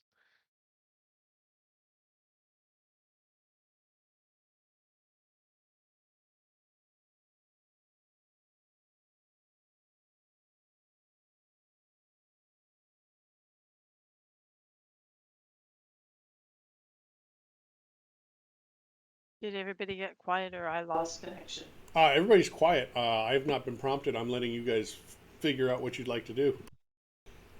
Well, I did. look at, Go I ahead. just want to look at and see what is in the stalls and stuff around. Like we didn't see anybody coming and going. Like investigate, like look underneath and. All you see are at the corner of the building where it looked like they were coming from. You see a couple of persimmon rinds. Like Let's run to the seafood family and see if everybody who's supposed to be there is there. Considering there's no time limit on this, Jeffrey will throw up an illusion of a stake running out a door. He's setting up a stakeout. I would like to know what kind of steak. Are we talking T-bone or vampire enemy? Porterhouse, man, the king of steaks. Okay, I was just making sure it wasn't a wooden stick. Like a London broil. That's not a steak. It's a piece of shoe leather. Not if you cook it right, but anyway. Yeah, he'll just hide. He'll do some stealthing work. And where are you staking out? Basically about somewhere. He's somewhere where he can see wherever the fruit was coming from. Okay. What's everybody else doing? You are very well hidden. I think we should leave Jeffrey here and wander over to the seafood place and see what's going on over there. Were you not going to talk to anybody in Tianmo Noodles? There's an idea. Jeffrey. I go in and say, "What happened?" We don't know. We were doing business, and all of a sudden, persimmons started flying through the air and pelting people about the head and bodies. I don't think anybody was hurt. They weren't like being thrown really hard. It seems more, I don't know. Didn't seem like there was ill intent. Probably there's Zungoon again. I think I saw a kobold duck behind the building across the way there. Definitely not. You picked up on that, did you? Okay, I'll set up a stakeout over here to cover the other half of the building. And what are Jade and Aaron doing? Oh, that's a good question. I'm bad at talking with people. Well, you're fairly well known because you guys, all except Jade, are champions of the market right now. Maybe you could ride that renown to some sort of success. Well, you're the one that chose not to participate. I am not very successful at things. Maybe I'll go to the spice. No. This no, I don't like seafood. That's a lot of fish. Um, fish fish make me You, nervous. They stare at you me. you could help us make smoked fish. Come on. Okay, they stare at me like weirdly, like they knew what I did about 2 moons ago. I'm gonna head over to the seafood place. Okay.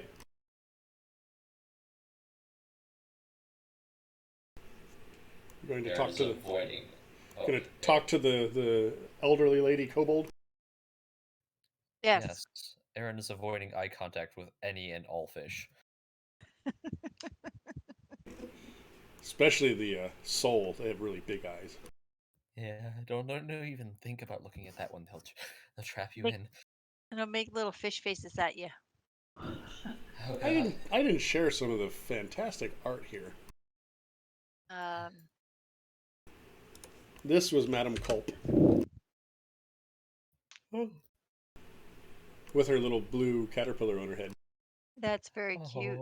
And now I want one of those blue caterpillars even more. You should see the picture in the book. It's a whole body, and they've got like the little feathered antenna. Oh, now I really want it. So I'll start talking to the people at the seafood place, asking them if anything's been going on. Yeah, In the well, last like hour or so. Give me persuasion. How about intimidation? This is Ms. Zangoon if you'd like to. But intimidating kind of, I don't know. Sometimes you get more. My persuasion. Persuasion sucks. Why not just ask them right out? Did you actually steal the onion bit from them, or did they steal it from you first, or did they steal it from you before that, or has this train just been going on forever?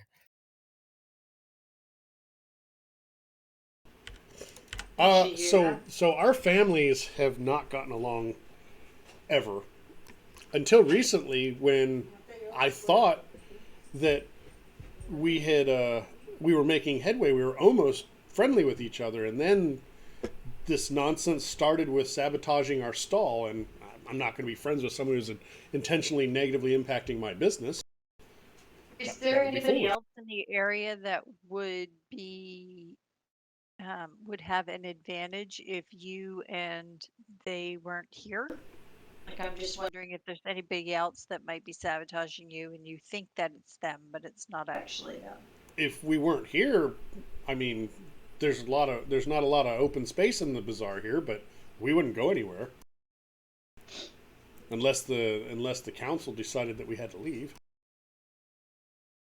Who's on the council? Various families. Don't ask me to make up names. I'm terrible at it. I'm writing stuff down, so go ahead. Huh. This is the gnome lady. How often does this happen that there's problems with them? I mean, it just started recently in the last week or so.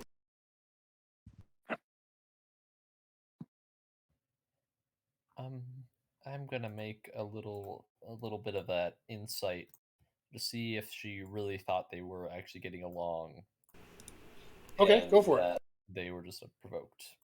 Eat. Nice.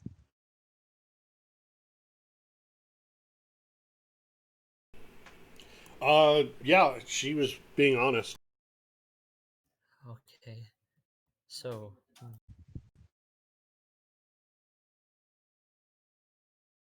Have you seen other people around other than them? I mean, it's busy because of the festival and everything. As you're talking, there's a loud noise outside, and somebody yells fire. And the corner of the stand opposite of where you are is on fire but being put out. Now the poor the Zungun family seafood stand is crooked. oh wait, is it actually being put out? Like, is it put out or? It's out, yeah. Okay, because I was like, hold on, a use for this spell. Maybe you helped put out the fire. Making friends. Look at you. Do I see anybody around? Other than festival goers, no. Nothing suspicious. You can give me a perception roll. No, yeah, like That's gonna help me. Hey, you got a 5% chance of rolling a 20. See, 18. You don't see anything out of the ordinary. And why did I roll? Okay. Uh, Because maybe if you rolled really poorly, you'd have seen something that was a red herring. Aaron, I'm at a loss. I'm not smart enough for this. Let's go over to Jeffrey and Dunbar. What are you guys doing? You still just sitting there watching? Nothing's happening. Taking the place out. Yep, staking it out. It's been quite some time. You sure you want to spend your time this way?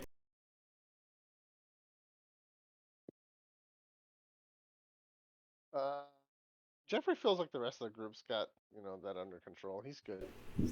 Okie dokie. I'm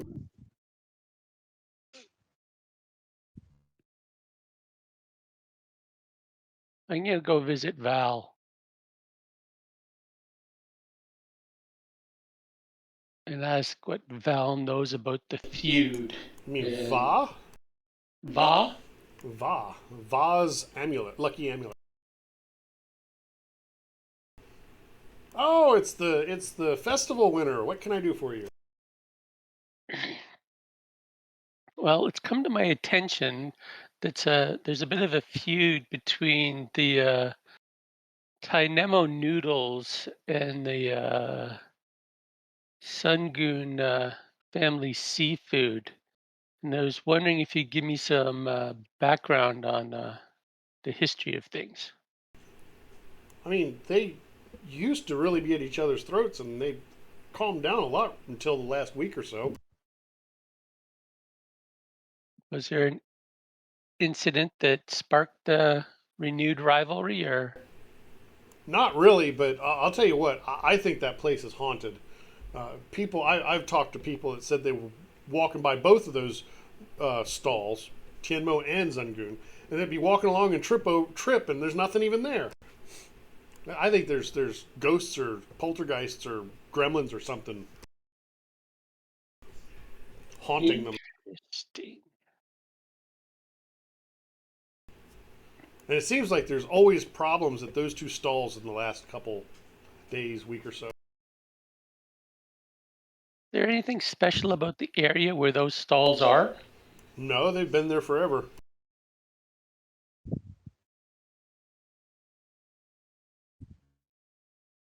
Has there been anybody complaining about wanting a better location in the market? Nah, nobody really cares about location because this circular layout we have is great for traffic flow. Everybody seems to get equal amounts of traffic. Well, thank you for your time. Sure. Would you like to buy an amulet? Uh, I always like to have a souvenir of the places I visit, so I may be back before I leave town. Okay. I will head over to Vedas. I'll save one of the definitely not fake lucky amulets for you. Awesome. Okay, so back to Jade and Aaron. What are you guys doing? So I believe this lady that she isn't well, she isn't sabotaging them, at least at first. I suppose now they said they stole it back, so there's a bit of both ways. I suppose we could ask. Her son swears that those were their onions. He didn't actually see anybody take them, but those were their onions. Well, if they were Yeah. your onions, why were you running? Because how angry the Tianmo lady was. She was really mad. I was afraid she was going to hurt me. But she's on the other side of the market. Like, why would she even be over here? Well, no, he took the onions from her tent. He never denied taking them, but he claimed he was taking them back. Oh. Reappropriating them. Rehoming them. I Repatriating. think we should talk to the other lady, see if she has the same story, as them, where it was unprovoked. Otherwise, she, I don't know. I don't know who might be lying, but I might as well ask. I don't know that there's anybody who is necessarily lying between these two families. I think there's something else going on. Somebody's attempting to sabotage it and they're trying to get them against each other, but I don't understand why they would want to. Like, I mean, who would have the motivation to do it? Well, I think you're onto something. I may not be have made it clear enough, but the the stalls, who can have stalls, is controlled by the council. So Right. if the council finds reason, they can expel somebody, and that would open up a stall. Oh, but we haven't really seen. Well, I suppose I don't know. We haven't really asked any other people who wants to be in here. Um, Who's on the council that we could talk to? Just people. I mean, if the council didn't want them in there and were trying to get rid of them, they would have just said we don't want them in there, and they wouldn't be doing sabotage roundabout. They'd just get rid of them. No, but I mean, if they have a list of people who are waiting to get in here to be able to open a store or whatever, then, if you're toward the top of the list, you might be motivated to cause problems so that someone gets kicked out so you can get in. Actually, when an opening occurs, there's a bidding process, so it's basically an auction. So it's whoever wins the bid. So there's no real list. Okay, well, I thought I was onto something, but apparently I'm not. So go to someone else because I don't know. Um, I give up. I throw up my hands and I walk away. Just don't breathe on them. let's look for some people who look kind of rich and might be wanting a place in here.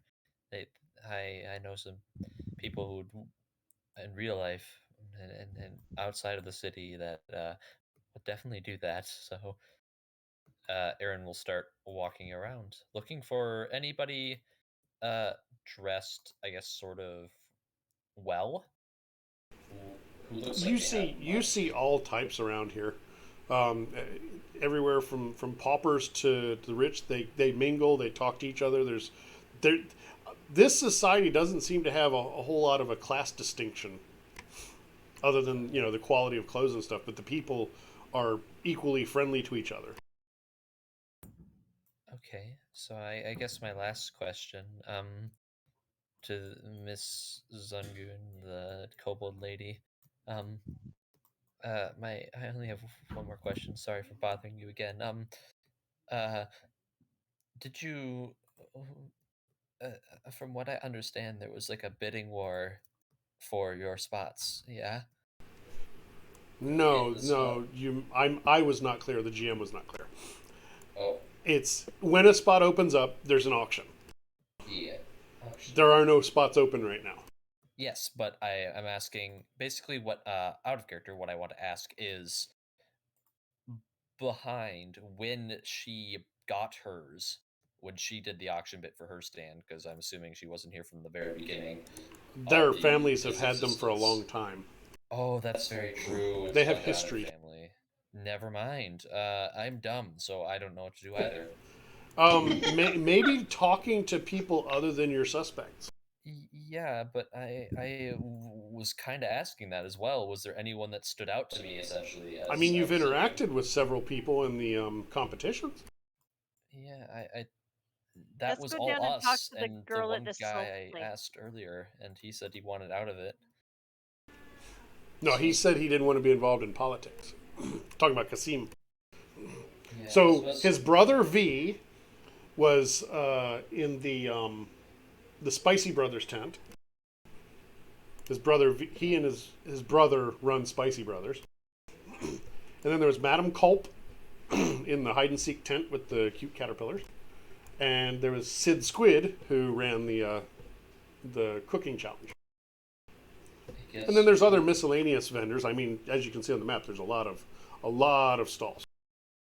So let's go talk to the lady at the silk's place. Madam Culp, okay. Yeah. You can go over to Dunbar since he's gone somewhere else. okay. I don't know where he is. Dunbar is down by Vada's otherworldly goods. Oh, okay. Sorry, I probably moved the map out from under you. I Let's go to Jeffrey. Wakey wakey. Jeffrey's here. What is Jeffrey doing? You're not going to find anything by being on watch anymore. Ah. He's just gonna come hang out with Dunbar. Okay, so we've got Dunbar, Aaron, and Jeffrey. Did you want to speak to Madam Silk or wait until they've gone for a few minutes? Sure. He'll say, Jeffrey. Well, no, I was asking Jade. Oh, I'm gonna head over to the silk's place. Okay, you're there. You were right Yeah. next to it. So, are you going to speak to Madam Silk or Madam Culp? Yes. What would you like to talk to her about? Uh, ask her if she's seen anything, or ask her generally about the feud between the two stalls, and if she's seen anything unusual. Has she seen people from one stall at the other one and Vice vice versa? versa. I have not, and I mean she's only a couple stalls away from Yeah. Zungun. I do, however, think that neither Lamai or Kusa would ever intentionally harm each other, because they've seen the damage that their family's feud caused their parents. I don't think this is intentional on their part. Who would have a reason for wanting to continue the feud between those two families? I Is she thinking of don't. anyone? I don't have any idea on that.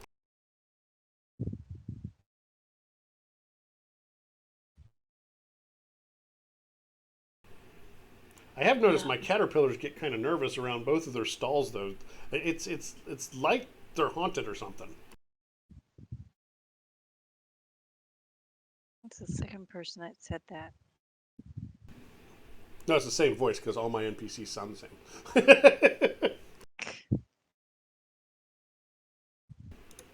I have a range of 1.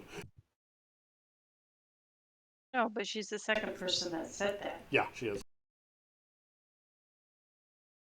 And when do you, I mean, you're saying that, is there a particular time of day that the issues seem to occur between the two?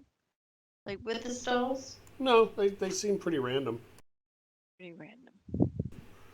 And occasionally something happens at other places, but it's usually just their 2 stalls. There's something in the drinking water.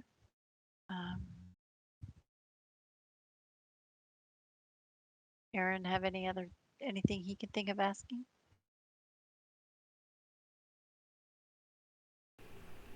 Aaron, you with us? Yes, He not. said BRB. Oh. Let's go to. I'm going to get this right. Dunbar and Jeffafa.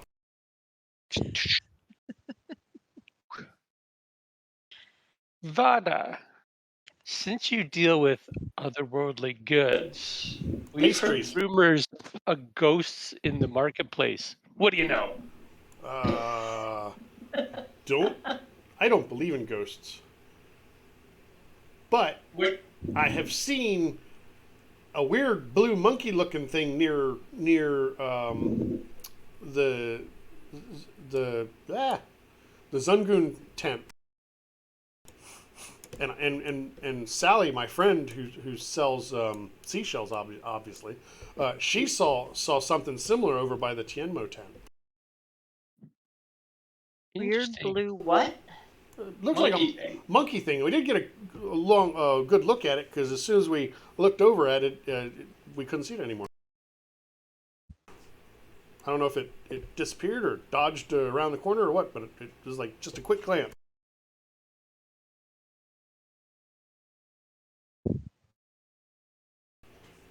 Would you like to buy a pastry? I like pastry. Um, These are Okay. pastries. I got the recipe straight from the Radiant Citadel. ooh, how much?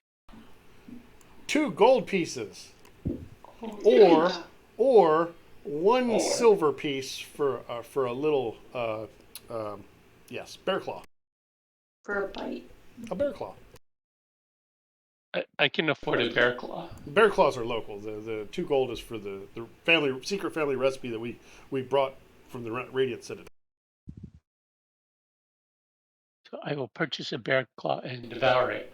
All right. Well, mark the silver piece off of your I off of did. your wares. Can I do, I guess, a history check to see if blue monkey thing rings any bells? That would be nature probably. Nature. Was I can't remember. I think Aaron had said he was going to go where you guys are, so that might trigger him. 16? You've never heard of blue monkeys, but you've heard of little blue bat things that aren't actually animals.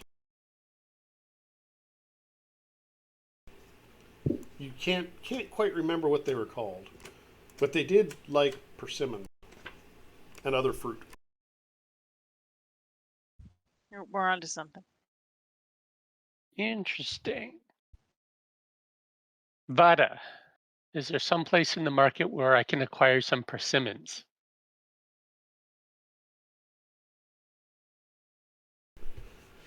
I don't think persimmon are sold here in the market. That's interesting because somebody was throwing them at the noodle stall a little while ago. I heard about that. I don't know where they would have gotten them.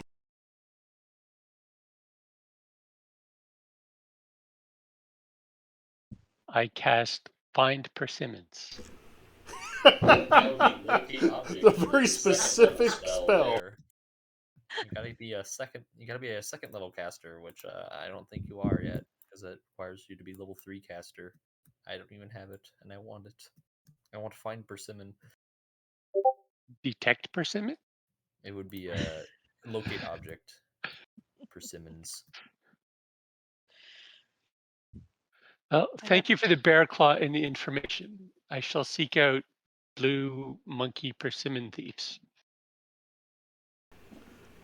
Thank you for the patronage, and I wish I could be more helpful. You've given us a lead. Jeffrey, to the Batmobile. Oh lord. But they are little blue bat-winged things, so yeah.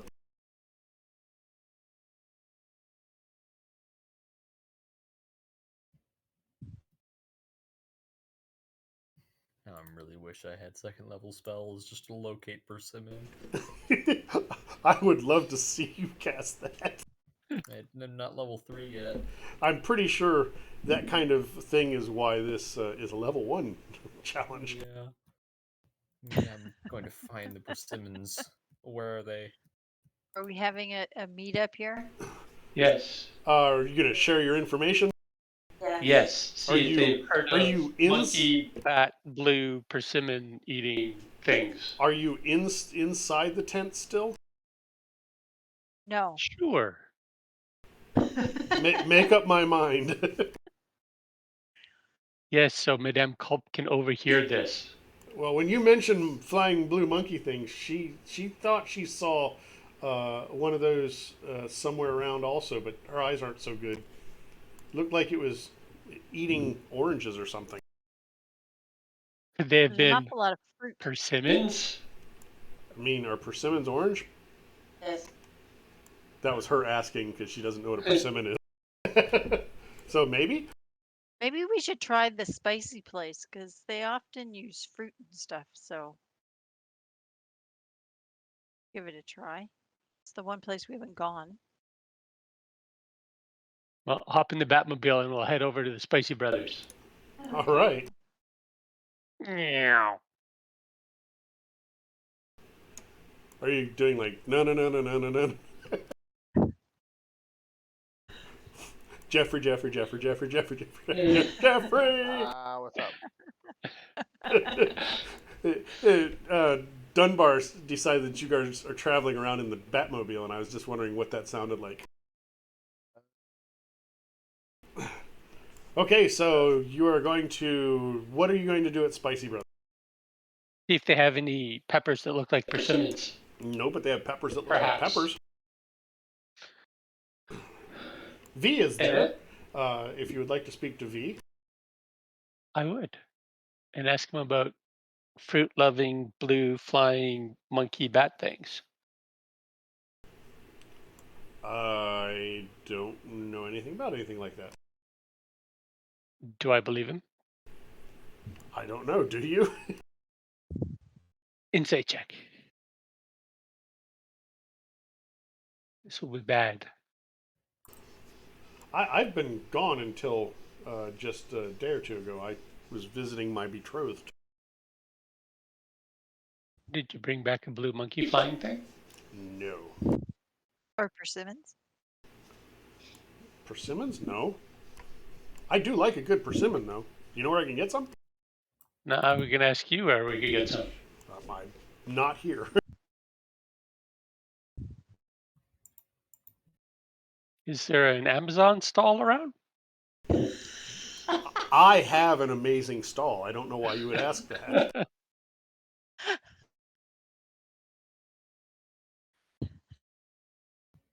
Oh, Oh, God. God. My roll 20 doesn't like this. What doesn't it like? I don't know. I think it doesn't like that I'm trying to watch your Twitch and Oh yeah, be that'll on do it. Roll20 at the same time. So you see me literally twitching the map around because I'm keeping myself occupied. No. It's just up so you have a viewer. I appreciate the I viewer feel bad. because there's special little achievements in having so many people talk at once and so many viewers, all that stuff allegedly helps.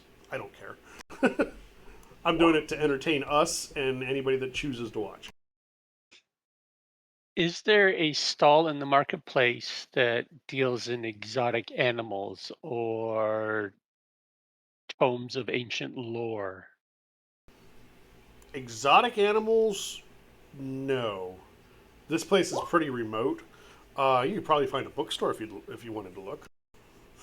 Exotic fruits,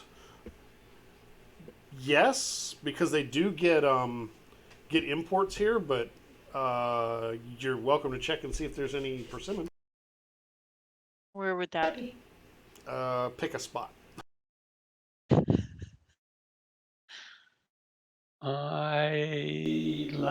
I think this one right here is the bookstore because it looks like it has an eye on the top of it.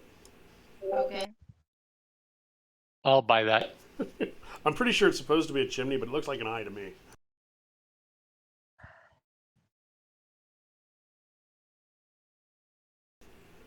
Maybe you can buy an eye pad of paper. You can call this the fruit stand. Sure. Those are tadpoles on top of it.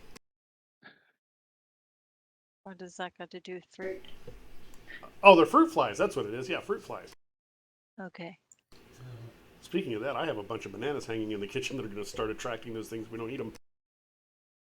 Make muffins out of them. They're little tiny bananas. They're like 4-inch long bananas. You mash them That's up okay. and you make them into banana muffins. So, You can take them out of the skin and put them in the freezer. yes, you can. Take them. So, Make diet banana splits. who is asking what of whom? I'm asking you to Dunbar make ran away. muffins. Two of you are speaking. I'm sorry. He was only talking about muffins, and I had said that Dunbar had run away. Oh. So, I seek the Muffin Man. you were just in the pastry store. It was good. I asked the bookseller if he has any books on creatures that could be blue and fly. Zoology blue. Yes. No. But I have seen little flying blue monkey things around here. You have. Occasionally, just flitting around, and then you look and they're gone. For how long has this been happening? Oh, a couple days or so. About a week.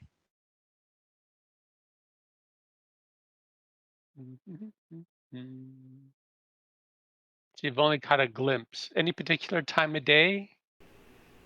It was early morning when I saw it. It was headed south down the street, southeast.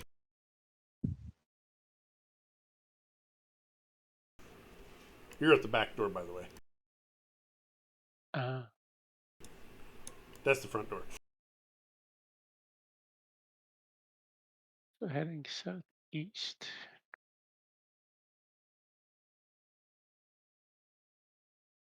So out of the market? No, just down the road. Maybe towards the noodle shop. That direction.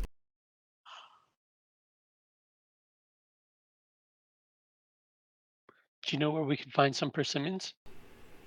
I do not. I've heard of a distant relative of persimmons being sold called black zapote, but I don't think that's what you're after.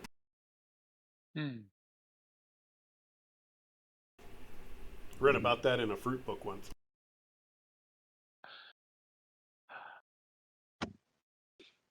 Jade, what did you learn at the fruit sellers?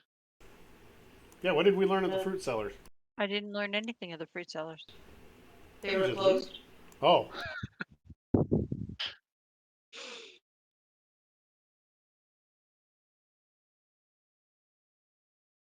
I did peek in. Did I see persimmons? you did not.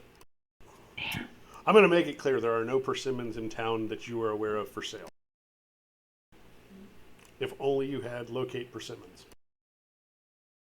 Or locate blue bat like funky I things. I asked the bookseller if he has a scroll of locate persimmons. Unfortunately, he does not. Fresh out. He does, but it would cost you 1,000 gold pieces to buy it.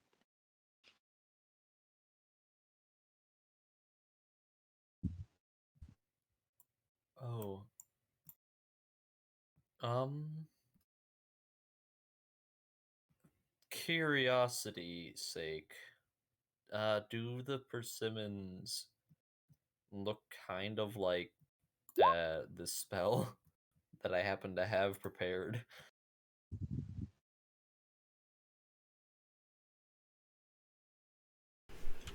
I'm sorry, do they look like good berries? Kind of, yes. I don't know it because it says they're berries, and I don't know what Persimmons. persimmon is. Okay, persimmon is probably the size of a smaller medium orange, Okay. and round. They're not as small as a good berry now. Okay. Aaron will still snack on good berries and offer one to Jeffrey. My brain is currently fading from long day. I do not know what to do next. I feel like we Jeffrey, should are run you this there? first. You and Aaron are still. Aaron and Jeffrey are still at Spicy Brothers. I would like both of you to give me an investigation or perception.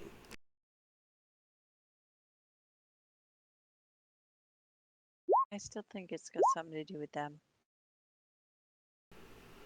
Aaron, you notice persimmon peels by a back door. Dun, dun, dun. Oh, he would actually.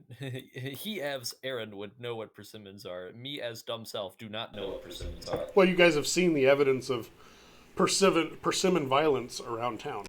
True. So, peels? Yes. Hmm. Aaron would like. Here's the great part. Aaron is horrible at charisma. Anything relating to that. He goes over to the people in charge and points to the. He actually grabs a persimmon one from the trash and brings it up to the people on the counter and goes, did you have persimmon trouble too, or did you get some persimmons actually and just lied to us? No, I haven't seen persimmons in a long time. I'm holding up the peel like right now, and I say, Okay. "This came for your trash." Why are you digging through my trash? This is V you're speaking to. I kind of wanted to burn it, but I figured that'd be Okay. inhumane. No, I haven't had persimmons in a long time. Is V in charge of the Spicy Brothers, or who's the other? I feel like there's two in here. V is the older brother. It seems to be the in charge one, and Kasim is the other one. Kasim, I need to talk to you again. He's not around. I'm gonna get you, Kasim.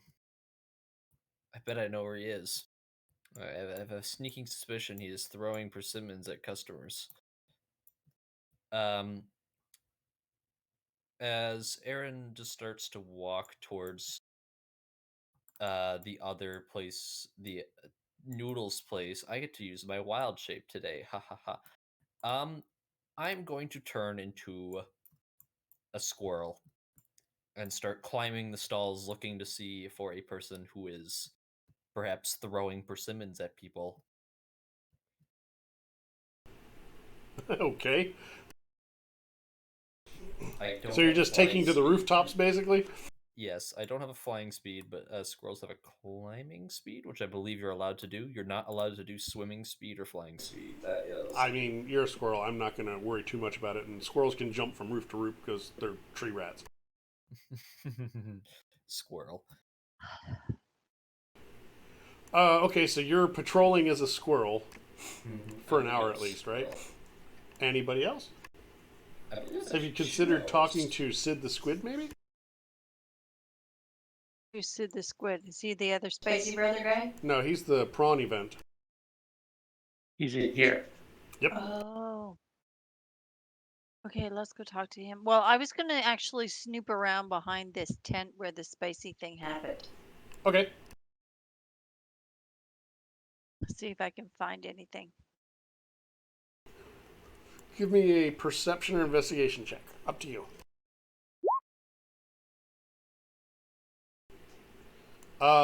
You find some more persimmon peels.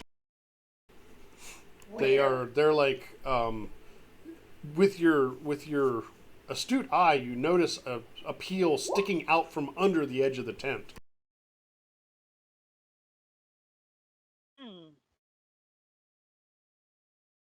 I'll come back around and go inside the tent. Okay. There's another event going on. I mean, people come and go, so there's no reason you couldn't come in. I don't see anything suspicious. No blue bat-like things. No.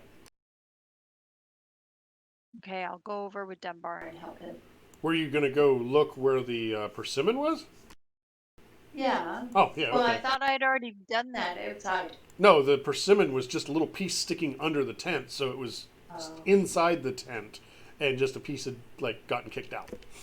You know how tents are; they're not a seal to the ground often. Okay, I understand now. Okay, yeah, I want to do that. So if I go around to the front, if I go inside, can I? Yeah, it's not in a restricted area or anything. Yeah, Okay. there's a pile of persimmon peels in the corner. It looks like the dirt's kind of scratched up, like a small critter might have been pacing around eating. And I'm assuming it wasn't that long ago. Or I would. You wouldn't really have the skills to know how long ago it was. And with no weather inside a tent, it wouldn't be washed away or anything. Do I see any place anywhere else around the tent that is eating persimmons? No. I mean, no. Okay. All right. So I'm gonna then go over and help Dunbar. All right. So Dunbar, is Jeffrey there? Aaron there? Anybody? Aaron's still patrolling, right? He's gone squirrely.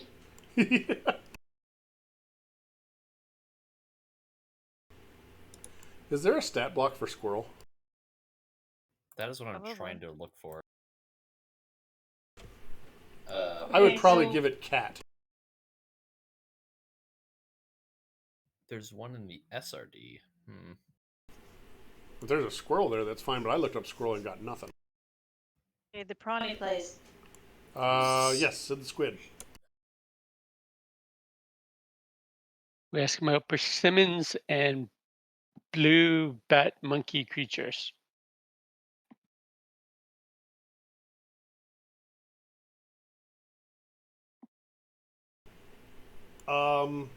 He did see Kasim stash something orange under the Zangoon family stall right before one of the sabotages happened. Liked Kasim. Aaron, roll a d20. If this is for perception, this perception is actually the same. Roll your edge stat. My edge stat? Yeah, you don't know what I'm talking about. I shall roll common sense. That's a You wanna 20. start I this have to time? roll 1d20. That's good job on faking a crit. Nat 1. Haha. It's come back to bite me. The funny thing is, I was basing it on charisma, so that's a -1. Yes. 0. I wish Yeah. I had a -2, but that was when I rolled stats for this character. That was an animal magnetism roll, and you failed. Oh, actually, squirrels have -3 charisma, so it's actually a -2. Either way, that was an animal magnetism roll, and you failed. I fail horribly. So, does Jeffrey have anything to say? Jeffrey.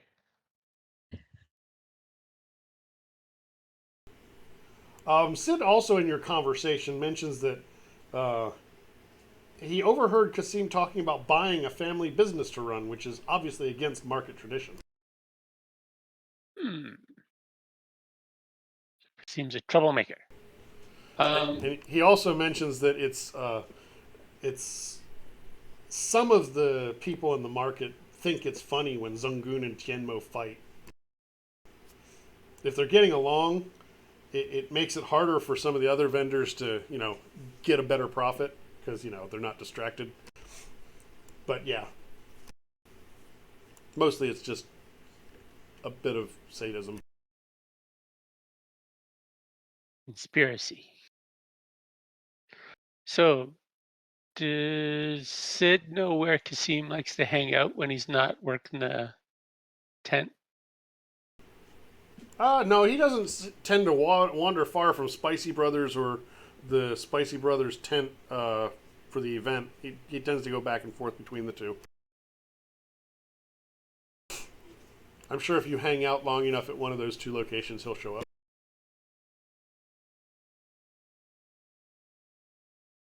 Are there chairs outside the tent here? Can I kind of sit and watch? Yeah, I think those little squares are supposed to be like little benches. Okay, so I'm just going to sit on a bench. Is that what everybody's doing except the squirrel? Keep an eye out. I'm going to hang out just inside the event tent.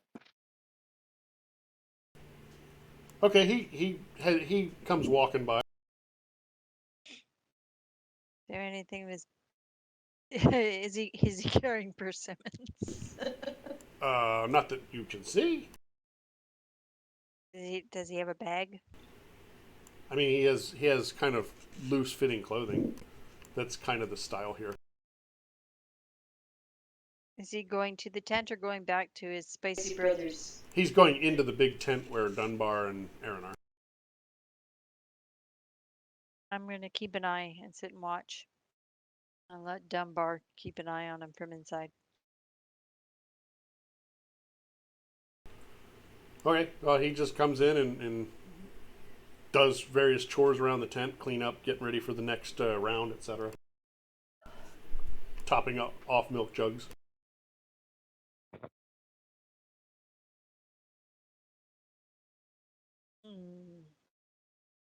Yeah, I'll wait till he's done his chores, and then I'll go up to him and ask him why he started up the feud again, and where he's hiding the blue flying monkey bat. What? He laughs and says, "Did you eat the wrong pepper and it affect your brain? You're crazy." No, everybody tells me you have captured a blue flying monkey bat creature and are feeding it persimmons Would you and getting it to do your evil bidding. Would you like to make an insight check? Sure. I have seen pictures of these things, and all I can see in my head now are the damn flying monkeys from The Wizard of Oz. I mean, you believe he's telling the truth. Would Aaron like to make a insight check? He would like to not be a squirrel anymore. It was a fun idea while it lasted. I would like to make an insight check. And anyone is welcome to help action to me, please. Thank you. Not really, because they're outside. That's sad. Okay, I would like to aggressively. And I'm not sure how helping an insight check would work. That's a great question. I'm going to aggressively stare into his soul and read his deepest secrets with another 8 because I'm horrible today. He's being perfectly honest. I do like this guy. He's a skilled liar. With flying monkey bats. Mm-hmm. So give me a. Oh, I'm on the wrong page. I was like, where did the page I was just looking at go? It had turned when I turned my head away. Go ahead. I'm going to keep an eye out for Vi, too. For V? Okay. B. Yeah. It's spelled VI, but it's pronounced V. Were you trying to intimidate him, Dunbar? Or persuade? Well, either or. I would go start with persuasion, but I could move into intimidation. It's up to you. Actually, I guess the way I was going at it was more like intimidation. That's how I was reading it. Yeah. Could you count my staring into his soul as a help, please? Nope. Sad. Dunbar's all on his own. 14. Where are you getting your persimmons? They came in on one of the ships, and I liked them. And okay, I give. So Like a cheap suit. he did. He pulls a persimmon out and asks if you'd like a persimmon. I would, thank you. And as he holds it out, it's yanked out of his hand and flies in the air. And then a thing appears and eats it. Dun dun dun. What is the thing? Is it a blue flying monkey bat? It's at the end of the alphabet, so I have to scroll a bit to find it. But you want to Zangief. yell out You in fools. terror that we are alerted, right? Stop that blue flying monkey bat. Oh god, it's huge. It's adorable. Kill it with fire. That literally looks like the brother to, you know. The what? I mean that could be related to Jeffrey. The weird cousin Oddly movie enough, talks about. if you look at this page, you might notice some familiar faces. Mhm. Flying monkey bat? I don't see it. Female kobold. Yeah, that lady. That's the gnome. And she has persimmons, which she shouldn't have. And here's the windling. They're called windling. So here's the story as he spills his guts in front of both Madame Zungun and Madame Tienmo. He was very concerned because his brother is getting married and leaving town, and he knows he can't keep their stall up himself because there's just not enough call for hot peppers. So he figured if he could chase one of them out of town, he could buy their stall for cheap and combine his peppers with their already established business and be successful. He really just doesn't want to be a failure when his brother leaves, because that would just be awful and he couldn't live with himself. So he found the windlings when he was up in the mountains and befriended them by feeding them persimmons, because they really seemed to like the persimmons.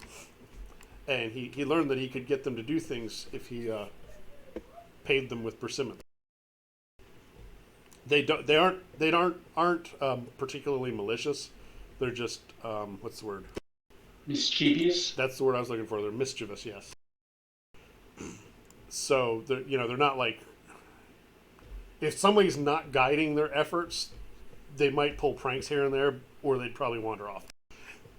They're fey creatures. They're not really known for sticking around. Hearing all of this, Lamai and Kusa make up and apologize for accusing each other of such horrible things after all the work they'd done to bring their families together. And Kasim is, it looks like he's getting ready to be basically ousted from the market when V moves, that he's going to lose his stand. But one of the other marketeers, that's not a word, but it is a word, but it's not the right word. One of the other stall owners feels bad for him and decides to take him in under their wing, so he will have a place. And he can supply peppers to the other two Yes, stalls he can. to enhance their wares. Exactly. He will help everybody with his pepper expertise. He does apologize, and he does use what little money he has saved up to make up for the damages that was caused to the other stalls. It was mostly just superficial aesthetic stuff, nothing that cost a lot of money, but still. I'm just gonna say I called it right from the beginning. I mean, I probably oversold it a little too. Because I'm stupid, as you can see. Obviously, you guys, well, not obviously, but you guys will gain another level. In case you care, I will unlock the Gazetteer for Sabsunko, if you're interested in reading about it. Sure. I do like words. It's a brief thing. Never mind. That's too many words. Holy cow! It's a wall of text, and I'll even put you guys on that map that I spent probably 14 hours making as I learned to use Campaign Cartographer 3 that I bought ages ago and never bothered to use. It's a neat program. Why don't you just use the maps that's there? Because they're okay. Let me show you the maps that's there. Yeah, it's pretty good. No, this is the map I made. Yeah, no, I'm looking at the one in the Gazetteer. It's black and white. Yeah. No. Oh, Nice is better. I don't know. Reminds me of Frodo's Atlas of Middle Earth. I'm actually. What happened? Did you do that? What do you mean? I can't do stuff like that. I don't did do believe it. you. Of course I did that. It's on the character layer. Don't do that. Oh, of course. Oh, that's on the GM layer. So it's probably they've got text for the name Sabsunkun. Sabsunko. That's it. That's easy for me to say. They have the text on the GM layer right over where I put the text on the map, and I didn't even realize it when I made it. But it's all locked, and I got to figure out. This is a new feature in Roll20, locking tokens, and I don't know how to undo it. If you right-click and go to Advanced, it gives you a lock-unlock position, but it does nothing. Oh, that's irritating as well. For some reason, it's locking in the fact that, hey, you know Find Familiar now, and there's nothing you can do to change that. Wait, what? Yeah, I don't know how to not learn Find Familiar. Is it a class thing? It should be, but it's counting it as a known spell. Well, after character creation, you can just add it. Yeah, Or you can add the replacement. Take it off. Right. No, just take it off because I'm never going to use the Find Familiar bit of it. It's a special Find Familiar that you can use using your wild shape. Yeah, it's like the one on Matt Mercer's group that flings poop. Yeah, but I don't want it, and it won't let you. Yeah, it won't let you remove it. So you couldn't replace that spell anyway. I don't think. I think that's it's built-in. supposed to be counted as my prepared spells. Oh, right. And what I'm saying is you can finish the Charactermancer and then just add another first level spell. Yeah, as long as the quantities are correct. This isn't Adventurers League, so there's no log. Just be honest. It's being annoying. Okay. So, I hope everybody had fun. I'm going to stop the stream and we can talk. Everybody that watched, I don't think there were many, but those that did, thank you. Those that watch on video on demand, thank you, and goodbye. I'm going to do the stream over screen. Yay. And then stop.